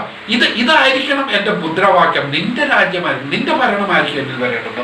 നമുക്കറിയാം, ശമൂവേലിന്റെ കാലത്ത് എല്ലാവരും പറഞ്ഞു, മറ്റുള്ളവർക്കുള്ളതുമാതിരി ഒരു രാജാവിനെ ഞങ്ങൾക്കും തരണമെന്ന് പറഞ്ഞപ്പോൾ ശമൂവേലിനോട് പറഞ്ഞത്, നിന്നെയല്ല, ഞാൻ അവരെ ഭരിക്കാതിരിക്കാൻ തക്കവണ്ണം അവർ എന്നെയാണ് ത്യജിച്ച് കളഞ്ഞിരിക്കുന്നത്, എന്നെയാണ് അവർ ത്യജിച്ച് കളഞ്ഞിരിക്കുന്നത് എന്ന് യഹോവ വിലപിക്കുന്ന ഒരു കാര്യം നമുക്കറിയാം. എന്നെ ഭരിക്കേണ്ടത് നീയാണ്, നിന്റെ രാജ്യമാണ് എന്നിൽ വരേണ്ടത്. മാത്രമല്ല, നിന്റെ ഇഷ്ടം എന്താണോ അതാണ് എന്നിൽ നിറവേറേണ്ടത്, എൻ്റെ ഇഷ്ടങ്ങൾ ഒന്നുമല്ല. എന്ത് തന്നെയാണെങ്കിലും, ഏതൊരു ആപത്താണെങ്കിലും, നീ എന്താണോ എന്നെ പറ്റി ആഗ്രഹിക്കുന്നത് അതായിരിക്കണം എൻ്റെ ജീവിതത്തിൽ നടക്കുന്നത്. നിന്റെ ഇഷ്ടമാണ് എൻ്റെ ജീവിതത്തിൽ നിറവേറേണ്ടത് എന്നുള്ളൊരു ബോധ്യമാണ് ഒരു ദൈവമകന് ആവശ്യമായിട്ടിരിക്കുന്നത്. അടുത്തൊരു കാര്യം, നാം ഒരുവനിൽ ചെന്ന് ശരണം പ്രാപിക്കുമ്പോൾ, അഭയം പ്രാപിക്കുമ്പോൾ നമുക്കൊരു ഉറപ്പുണ്ടായിരിക്കണം, ഇവൻ ശക്തനാണ്, എന്നെ പരിപാലിക്കാൻ. ഏതൊരു ആപത്തിൽ നിന്നും, ഏതൊരു വിപത്തുകളിൽ നിന്നും ഞാൻ അവിടെ അഭയം പ്രാപിച്ചാൽ അതിൽ നിന്ന് എന്നെ കാക്കുവാൻ, അതിൽ നിന്ന് എന്നെ സംരക്ഷിക്കുവാൻ, എനിക്ക് അഭയം നൽകുന്നവൻ എന്നെ സംരക്ഷിക്കുവാൻ ബലമുള്ളവനാണ്, ശക്തനാണെന്നുള്ള ഉറപ്പ് പ്രാപിച്ചവനായിരിക്കണം ഒരു ദൈവമകൻ. ഇതിനെപ്പറ്റി പത്രോസ് അപ്പോസ്തലൻ പറയുന്നത് 5-ാം അധ്യായത്തിന്റെ 6 വാക്യങ്ങൾ പറയുന്നത്, അതുകൊണ്ട് അവൻ തക്ക സമയത്ത് നിങ്ങൾ ഉയർത്തുവാൻ ദൈവത്തിന്റെ ബലമുള്ള കൈക്കീഴ് താണിരിപ്പാനാണ് പറയുന്നത്. തക്ക സമയത്ത് നിങ്ങൾ ഉയർത്തുവാൻ ദൈവത്തിന്റെ ബലമുള്ള കൈക്കീഴ് താണിരിപ്പാൻ അവൻ നിങ്ങൾക്കായി കരുതുന്നതാകെ. എനിക്ക് വേണ്ടി കരുതുന്ന, എൻ്റെ എല്ലാ കാര്യങ്ങൾക്കും എന്നെ കരുതുവാൻ പ്രാപ്തനായവൻ എനിക്ക് വേണ്ടി കരുതുന്നവനാണ്. അവൻ എനിക്ക് കരുതുവാൻ മനസ്സുള്ളവനാണ്. അവൻ ഞങ്ങൾക്കായി കരുതുന്നതാകിയാൽ എൻ്റെ സകല ചിന്താകുലവും അവൻ്റെ മേലിട്ടൊഴുകുന്നാണ് പറയുന്നത്. അവൻ്റെ കീഴിൽ, അവൻ്റെ ചിറകിൻ നിഴലിൽ ശരണം പ്രാപിച്ചവൻ, അവൻ്റെ ബലമുള്ള കൈക്കീഴിൽ താഴ്ന്നിരിക്കുന്നവന് പിന്നെ ചിന്താകുലങ്ങളുടെ ആവശ്യമില്ല.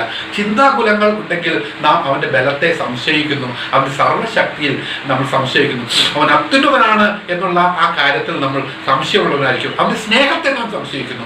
അവൻ എനിക്ക് വേണ്ടി കരുതുന്നവനാണ് എന്നുള്ള ആ കാര്യത്തിൽ ഞാൻ സംശയമുള്ളവനായി മാറുന്നു എന്നാണ് അർത്ഥം. ഞാൻ എൻ്റെ വീണ്ടും ഞാൻ ചിന്താകുലം ഉള്ളവനായി മാറുകയാണെങ്കിൽ എന്നാണ് പറയുന്നത്.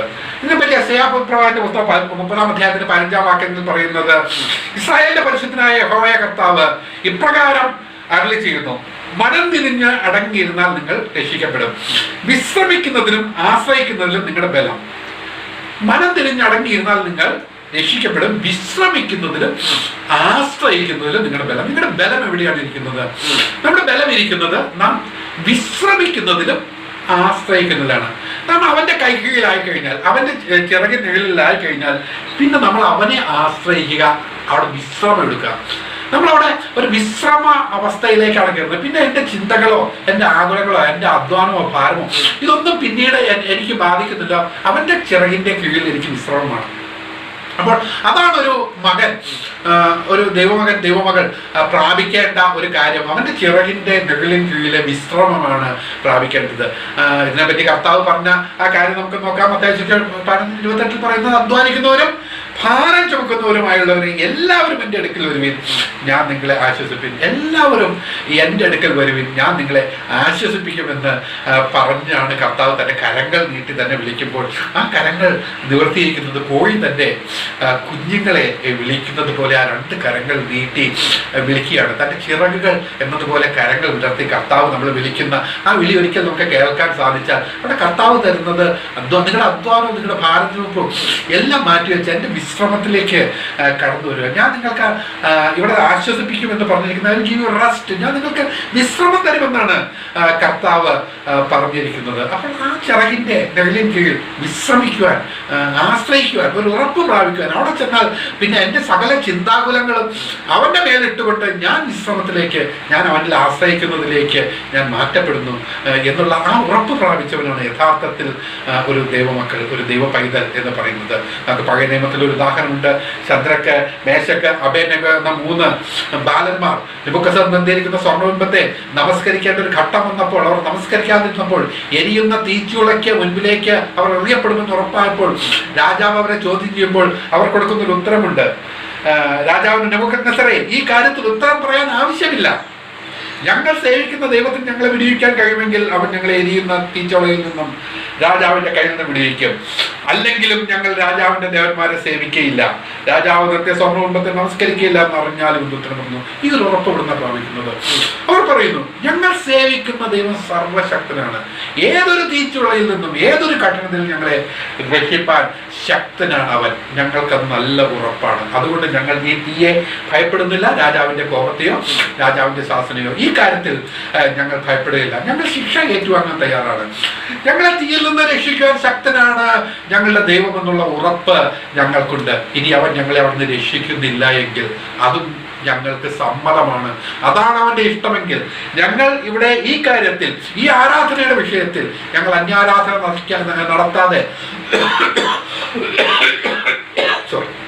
ഈ തീയിൽ ഞങ്ങൾ എരിഞ്ഞ് തീരണമെന്നാണ് അവന്റെ ഹിതമെങ്കിൽ ഞങ്ങൾക്ക് അതിന് സമ്മതമാണ്, സന്തോഷമാണ്. കാരണം ഞങ്ങൾക്കറിയാം ഞങ്ങൾക്ക് അവൻ നല്ലതേ ചെയ്യൂ. ഞങ്ങളുടെ ജീവിതം ഈ തീയിൽ അവസാനിക്കുന്നതാണ് ഞങ്ങൾക്ക് നല്ലതെന്ന് അവൻ അറിയാമെങ്കിൽ ഞങ്ങളെ അത്തരത്തിലൊരു സാക്ഷിയാക്കുവാനാണ് അവൻ ഉദ്ദേശിച്ചെങ്കിൽ ഞങ്ങൾക്കത് 100% സമ്മതമെന്ന് പറയുന്ന ഉറപ്പ്. ആ ഉറപ്പാണ് സ്റ്റെഫാനോസ് പ്രാപിച്ചത്.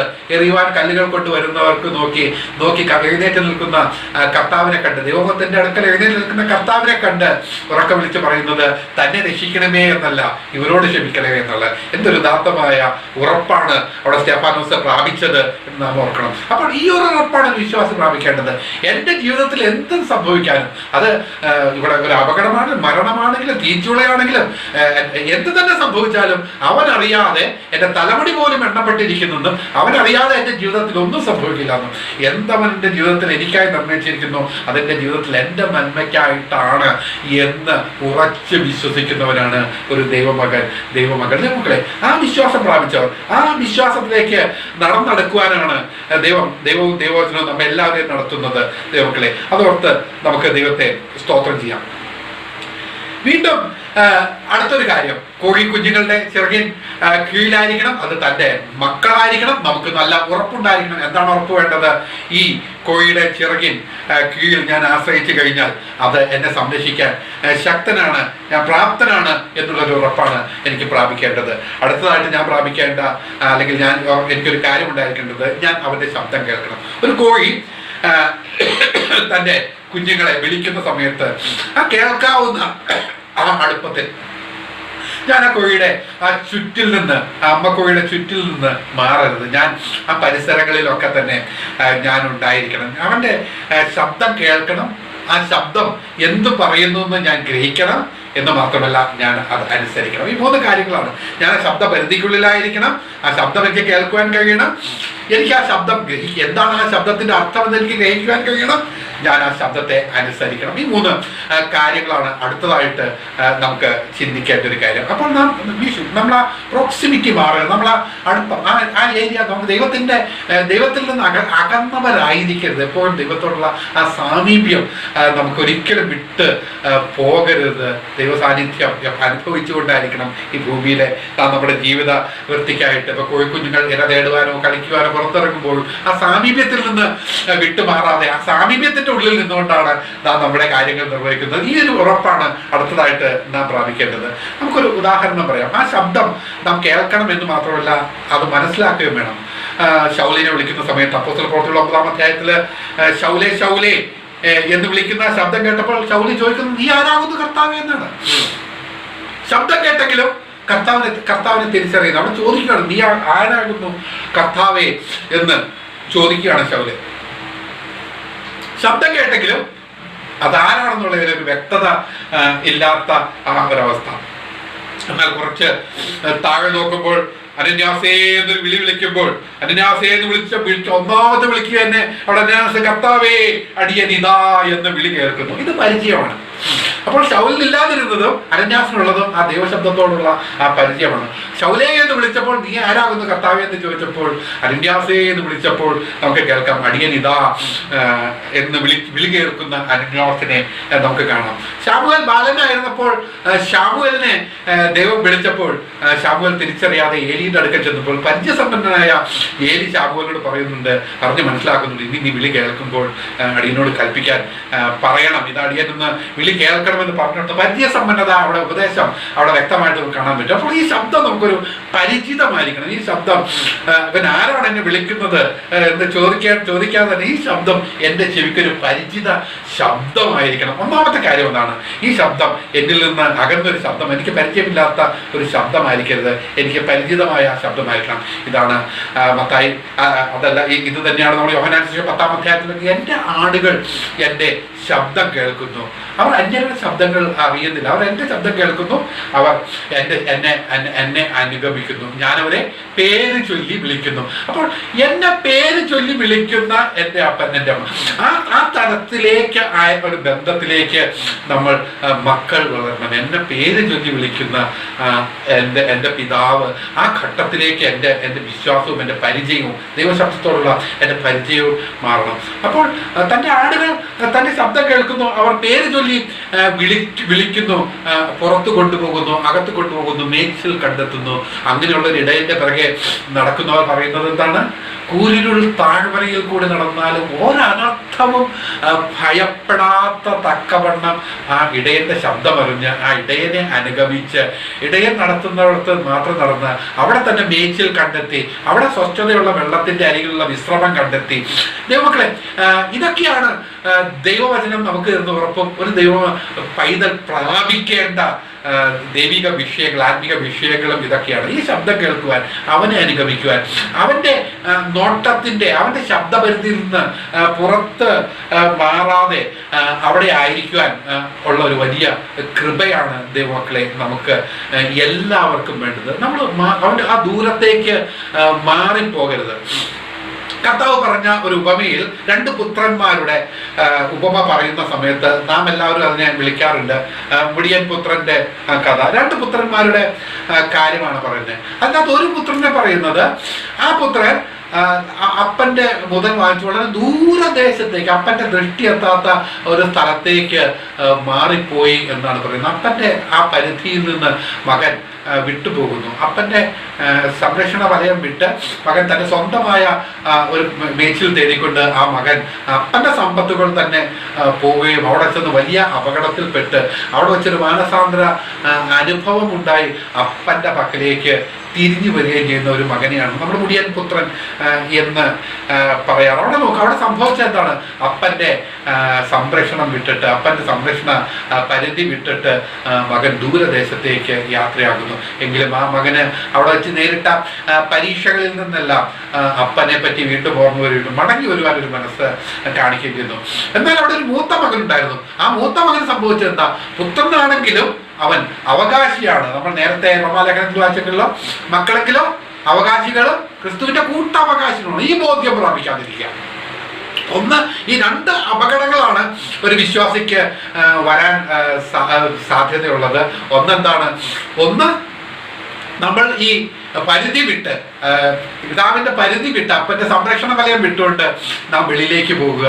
രണ്ടാമതൊന്ന് സംഭവിക്കാനുള്ളത്, നാം അവകാശിയും വാഗ്ദത്തത്തിന്റെ ക്രിസ്തുയേശുവിന്റെ കൂട്ടവകാശിയുമാണെന്നുള്ള ആ ബോധ്യം ആത്മാവിൽ പ്രാപിക്കാതിരിക്കുക. ഈ കാര്യങ്ങളാണ് ദൈവമക്കളെ നമ്മുടെ ജീവിതത്തിലും സംഭവിക്കുവാൻ സാധ്യത ഉള്ള കാര്യങ്ങൾ. അപ്പോൾ ഈ ഒരു കാര്യത്തിൽ നാം പ്രാപിക്കേണ്ട ഉറപ്പുകൾ എന്താണ്? നാം എത്ര വന്നാലും എന്ത് വന്നാലും ദൈവമേ, നിന്റെ സാമീപ്യം, നിന്റെ സാന്നിധ്യം വിട്ട് ഞാൻ എവിടെയും ഞാൻ പോകുകയില്ല. എനിക്ക് നിന്നിൽ നിന്ന്, നിന്റെ കണ്ണിൽ, നിന്റെ ദൃഷ്ടിയിൽ നിന്ന് എനിക്ക് മാറിപ്പോകാൻ സാധ്യമല്ല. ഞാൻ അവിടെ തന്നെ ഉണ്ടാകും, എനിക്ക് അവിടെ തന്നെ ഞാൻ ആയിരിക്കണം എന്നുള്ള ഒരു ഉറപ്പാണ് ഞാൻ പ്രാപിക്കേണ്ടത് ദൈവമക്കളെ. അപ്പോൾ അതായിരിക്കണം എന്ന് മാത്രമല്ല, എനിക്ക് ലഭിച്ചിരിക്കുന്ന അവകാശം, അവനെ കൈക്കൊണ്ട് അവന്റെ നാമത്തിൽ വിശ്വസിക്കുന്നവർക്ക് ദൈവമക്കളാകുവാൻ അവർക്ക് ലഭിച്ചത് അധികാരമാണ്. മാത്രമല്ല, അബാ പിതാവേ എന്ന് വിളിക്കുന്ന പുത്രത്തിന്റെ ആത്മാവിനെ പ്രാപിച്ചവർ മക്കളെങ്കിൽ അവകാശികളും ക്രിസ്തുയേശുവിൽ കൂട്ട അവകാശികളുമാണ്. ക്രിസ്തുയേശുവിൽ കൂട്ട് അവകാശികളുമാണ്. മാത്രമല്ല, അവൻ എങ്ങനെ ക്രിസ്തുവിനെ സ്നേഹിച്ചോ ആ സ്നേഹം എന്നിലേക്ക് പകർന്നു തന്നിരിക്കുന്നു. അതിനായിട്ടാണ് അവൻ്റെ നാമം എനിക്ക് വെളിപ്പെടുത്തിയിരിക്കുന്നത്. അവനിൽ നിന്നാണ് ജനിച്ചത്, അവൻ്റെ ആത്മാവാണ് എന്നെ നടത്തുന്നത്, അവൻ്റെ ആത്മാവാണ് എനിക്ക് സാക്ഷ്യം നൽകുന്നത് എന്ന് മാത്രമല്ല, അവൻ്റെ രക്തമാണ് എന്നെ വീണ്ടെടുത്തിരിക്കുന്നത്, അവൻ്റെ സ്നേഹമാണ് എന്നിൽ പകർന്നിരിക്കുന്നത്. ഞാൻ അവൻ്റെ മകനാണ്, കാരണം അവൻ്റെ മകളാണ്. അതുകൊണ്ട് ഏതൊരു ആപത്ത് വരുന്ന സമയത്തും, ഏതൊരു ആപത്തിൻ്റെ ഘട്ടത്തിലും ഞാൻ പ്രാപിക്കുന്ന ഒരു ഉറപ്പുണ്ട്. അതെന്താണ്?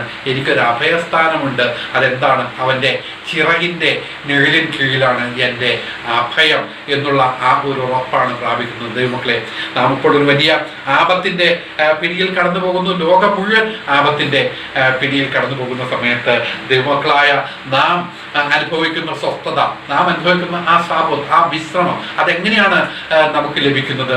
ഈ കേട്ട വചനങ്ങൾ നമുക്ക് ഉപകാരമായി വരണം. ദൈവത്തിൻ്റെ ജനത്തിന് ശേഷിച്ചിരിക്കുന്നത് ഒരു ശബ്ദ അനുഭവമാണ്, ഒരു വിശ്രമമാണ്. നാം ആ സ്വസ്ഥതയിലേക്കാണ് നാം പ്രവേശിക്കേണ്ടത്. നാം ഈ രാജ്യത്ത് ഇവിടെ ആയിരിക്കുമ്പോൾ, ഈ പ്രവാസകാലത്തിൽ ആയിരിക്കുമ്പോഴും നാം അവൻ്റെ മക്കളാണ്. ഇവിടെ അല്പകാലം നമുക്കുണ്ട്. ഈ ഭൂമിയിൽ, ഈ ലോകത്തിൽ നമുക്ക് കഷ്ടങ്ങളുണ്ട്, ബുദ്ധിമുട്ടുകളുണ്ട്, രോഗങ്ങളുണ്ട്, പ്രയാസങ്ങളുണ്ട്. പക്ഷെ ഇവിടെയൊന്നും നമുക്ക് വാട്ടം തട്ടുകയില്ല, നമ്മുടെ ഇല വാടുകയില്ല. എന്താണ് കാരണമെന്ന് വെച്ചാൽ നാം വേരൂന്നിരിക്കുന്നത് നാം അവനിലാണ്. നമ്മുടെ പൗരത്വം ഇവിടെയല്ല. മാത്രമല്ല, ഇവിടെയെല്ലാം നമ്മുടെ സംരക്ഷണം ഏകുവാനും നമ്മളെ കരുതുവാനും നമ്മളെ കാക്കുവാനും അത്യുന്നതനായവൻ എൻ്റെ കൂടെയുണ്ട്. അവൻ്റെ ചിറകിൻ്റെ നിഴലിൻ കീഴിലാണ് ഞാൻ ആശ്രയം വെച്ചിരിക്കുന്നത്. നമുക്കളെ, ഈ ഒരു ഉറപ്പ് പ്രാപിക്കണം ഓരോ വിശ്വാസിയും. ആ ഓരോ വിശ്വാസിയും തിരിച്ചറിയേണ്ടത് ഞാൻ അവൻ്റെ മകനാണ്, ഞാൻ അവൻ്റെ മകളാണ്, ഞാൻ പ്രാപിച്ചിരിക്കുന്ന അധികാരമാണ്, ഞാൻ ക്രിസ്തുവിനോട് പ്രാപിച്ചിരിക്കുന്ന അവകാശമാണ്. ആ സ്നേഹമാണ് ഇന്ന് നടക്കുന്നത്. ആ ആത്മാവാണ് എന്നെ നടത്തുന്നത്. അവനിൽ മാത്രമാണ് എനിക്ക് ശരണമുള്ളൂ. എനിക്ക് മറ്റൊരുവനിലും എനിക്ക് ആശ്രയിക്കാനില്ല, ആശ്രയിച്ചിട്ട് കാര്യവുമില്ല. അവനിലല്ലാതെ മറ്റാർക്കും എന്നെ വിടുവിക്കാൻ സാധ്യമല്ല. ഈ പ്രത്യാശ ഞാൻ പ്രാപിക്കണം. ഈ പ്രത്യാശ എന്നിലുണ്ടെന്ന് ലോകം കാണണം. അവർ എന്നോട് ചോദിക്കണം ഈ പ്രത്യാശയെ പറ്റി. അപ്പോഴാണ് എനിക്ക് എൻ്റെ പിതാവിൻ്റെ മഹത്വങ്ങൾ അവരോട് വർണ്ണിപ്പാൻ സാധ്യമാകുകയുള്ളൂ. ദൈവമക്കളെ, നമുക്ക് ഈ ഉറപ്പ് പ്രാപിച്ചവരായിരിക്കാം, ഉറപ്പുള്ളവരും കുലുങ്ങാത്തവരും ആയി നിൽക്കുവാനായിട്ട് ദൈവാത്മാവ് നമ്മളെ ശക്തിപ്പെടുത്തട്ടെ. അതിനായിട്ട് ദൈവം നമ്മളെ അനുഗ്രഹിക്കട്ടെ. സ്തോത്രം. ദൈവത്തിരുനാമത്തിന് മഹത്വം ഉണ്ടാകട്ടെ. വളരെ ശക്തമായേറിയ ഒരു ശുശ്രൂഷയുടെ നടുവിൽ നമുക്കായിരിക്കാൻ കർത്താവ് കൃപ തന്നു.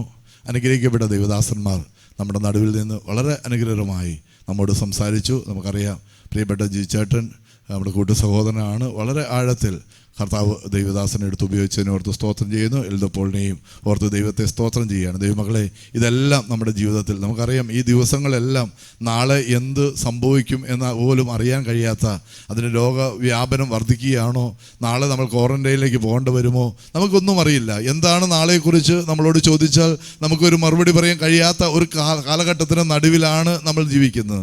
എന്നാൽ അതിൻ്റെ നടുവിൽ ദൈവമക്കളെ, ഞാൻ പൂർണ്ണമായിട്ട് വിശ്വസിക്കുകയാണ്, ഈ ലോകത്തിലുള്ള അനേകർ ഭയത്തോടെ വീടിൻ്റെ ഉള്ളിൽ പേടിച്ച് ഇരിക്കുമ്പോൾ, അങ്ങനെ ഇരിക്കേണ്ടെന്നല്ല ഞാൻ പറയുന്നത്, എന്നാൽ ഭയമില്ലാതെ ജീവിക്കുന്ന ഒരു വിഭാഗമേ ഉള്ളൂ, അത് ദൈവമക്കളാണ്. അവർക്ക് ഭയമില്ല. കാരണം കർത്താവായി അപ്പോസ്തലനായ പൗലോസ് പറഞ്ഞു, എനിക്ക് ജീവിക്കുന്നത് മരിക്കുന്നത് ലാഭവും ജീവിക്കുന്നത് നഷ്ടമാണ്. ദൈവത്തിന് സ്തോത്രം.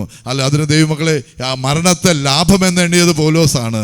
നമ്മുടെ ജീവിതത്തിൽ ദൈവമക്കളെ ലാഭമായി കാണുവാൻ, ഈ ലോകത്തെ എല്ലാം ചപ്പും ചോറും എന്നെണ്ണിക്കൊണ്ട് ഈ നാളുകൾ ദൈവമക്കളെ, ഇതെല്ലാം നമ്മുടെ ജീവിതത്തിൽ അത് പ്രയോജനകരമായി തീർന്നതിന് ഓർത്ത് ഞാൻ ദൈവത്തെ സ്തോത്രം ചെയ്യുകയാണ്. നമ്മൾ അതിനെ ഓർത്ത് ദൈവമക്കളെ, നമ്മൾ ഭയപ്പെട്ടു പോവുകയല്ല, കൂടുതൽ കർത്താവിനോട് അടുത്തു വരുവാൻ. നമുക്കറിയാം, ഇത് കർത്താവിൻ്റെ വരവിന് ഏറ്റവും അടുത്ത സമയമാണെന്ന് ഏത് കൊച്ചുപിള്ളയ്ക്ക് പോലും മനസ്സിലാകും. എന്നാൽ അതിൻ്റെ നടുവിൽ ദൈവമക്കളെ, നമ്മൾ തള്ളപ്പെട്ടു പോയവരായിട്ടല്ല, കർത്താവിനെ എതിരേൽപ്പാൻ എഴുന്നള്ളി വരുമ്പോൾ അവനോടൊപ്പം ഹല്ലേലൂയ ബുദ്ധിയുള്ള കന്യകമാരെ പോലെ ആ പ്രാണപ്രിയനെ ഉണർവോടെ ഉണർന്നിരുന്ന് എതിരേൽപ്പാൻ കർത്താവ് നമ്മെ സഹായിക്കട്ടെ. ശുശ്രൂഷകൾ അതിന് മുഖാന്തരമായി തരട്ടെ. അതിനായിട്ടെല്ലാം ദൈവത്തെ സ്തോത്രം ചെയ്യുകയാണ്. കേൾക്കാൻ കേട്ട എല്ലാവർക്കും യേശുക്രിസ്തുവിൻ്റെ നാമത്തിൽ നന്ദി അറിയിക്കുന്നു. ദൈവമക്കളെ, തുടർന്നും നമുക്ക് ഒരുമിച്ച് ഈ കർത്താവിൻ്റെ നാമത്തിൽ കൂടി വരുവാനും കർത്താവിൻ്റെ നാമത്തിൽ നാമത്തെ ഉയർത്തുവാനും എല്ലാം കർത്താവ് കൃപ തരട്ടെ. അതിനെ സംസാരിച്ച ദൈവദാസന്മാർക്ക് വളരെ സ്നേഹത്തോടെ നന്ദി അറിയിക്കുന്നു. ദൈവമക്കളെ, നമ്മൾ തുടർന്നും വളരെ ശക്തമായിട്ട് പ്രാർത്ഥിക്കണം. നമ്മുടെ രാജ്യത്തിനു വേണ്ടി, നമ്മുടെ സംസ്ഥാനത്തിനു വേണ്ടി, അതുപോലെ ലോകത്തിനു വേണ്ടി, ഇന്ന് ഭാരപ്പെടുന്ന എല്ലാവർക്കും വേണ്ടി, രോഗികൾക്ക് വേണ്ടി എല്ലാം ദൈവമക്കളെ തുടർന്നും പ്രാർത്ഥിക്കണം എന്ന് ഓർമ്മപ്പെടുത്തുകയാണ്. എല്ലാവരുമായിട്ട് സ്തോത്രം ചെയ്യുന്ന കണ്ണുകളെ അടയ്ക്കാം. ഒരു വാക്കുകൂടി പ്രാർത്ഥിച്ച് നമുക്ക് ലോകത്തെ അവസാനിപ്പിക്കാം. സ്നേഹവാനായ ഞങ്ങളുടെ ദൈവമേ, നിന്റെ കരങ്ങളിലേക്ക് ഞങ്ങൾ വചനം കേട്ട എല്ലാവരെയും ഏൽപ്പിക്കുകയാണ്. കർത്താവെ, ജീവിതത്തിൽ വലിയ രൂപാന്തരങ്ങൾക്ക് കാരണമായി തീരുവാൻ, കർത്താവെ നിന്നോട് കൂടുതൽ അടുത്തു വരുവാൻ, ആ കൃപാസനത്തിലേക്ക് ചേർന്ന് പറ്റിയിരുപ്പാൻ ഹല്ലേലൂയ നീ ഞങ്ങളെ സഹായിക്കണമേ. അതിനായിട്ടെല്ലാം വചനം കേൾപ്പിയെ നീ ഉപയോഗിക്കണമേ. ഞങ്ങളുടെ കർത്താവെ, അശുദ്ധമായതെല്ലാം ഞങ്ങളുടെ ജീവിതത്തിൽ മാറി ഞങ്ങൾക്ക് വിശുദ്ധിയോടെ ജീവിപ്പാൻ കർത്താവ് ഞങ്ങളെ സഹായിക്കണം എന്ന് പ്രാർത്ഥിക്കുന്നു. മഹത്വം ആരാധനയെല്ലാം അങ്ങേക്ക് യേശുവിൻ്റെ നാമത്തിൽ തന്നെ ആമേൻ. പിതാവായ ദൈവത്തിൻ്റെ സ്നേഹവും പുത്രനാം ദൈവത്തിൻ്റെ കൃപയും പരിശുദ്ധാത്മാവിൻ്റെ സംബന്ധവും സഹവാസവും നാം എല്ലാവരോടും കൂടെ എല്ലാ നാളും ഉണ്ടായിരിക്കുമാറാകട്ടെ. ആമേൻ. നമ്മുടെ കർത്താവായ യേശു ക്രിസ്തു മുഖാന്തരം നമുക്ക് ജയം നൽകുന്ന ദൈവത്തെ നമുക്ക് സ്തോത്രം ചെയ്യാം. Hallelujah, hallelujah, hallelujah. കർത്താവായ യേശുവേ വരണമേ.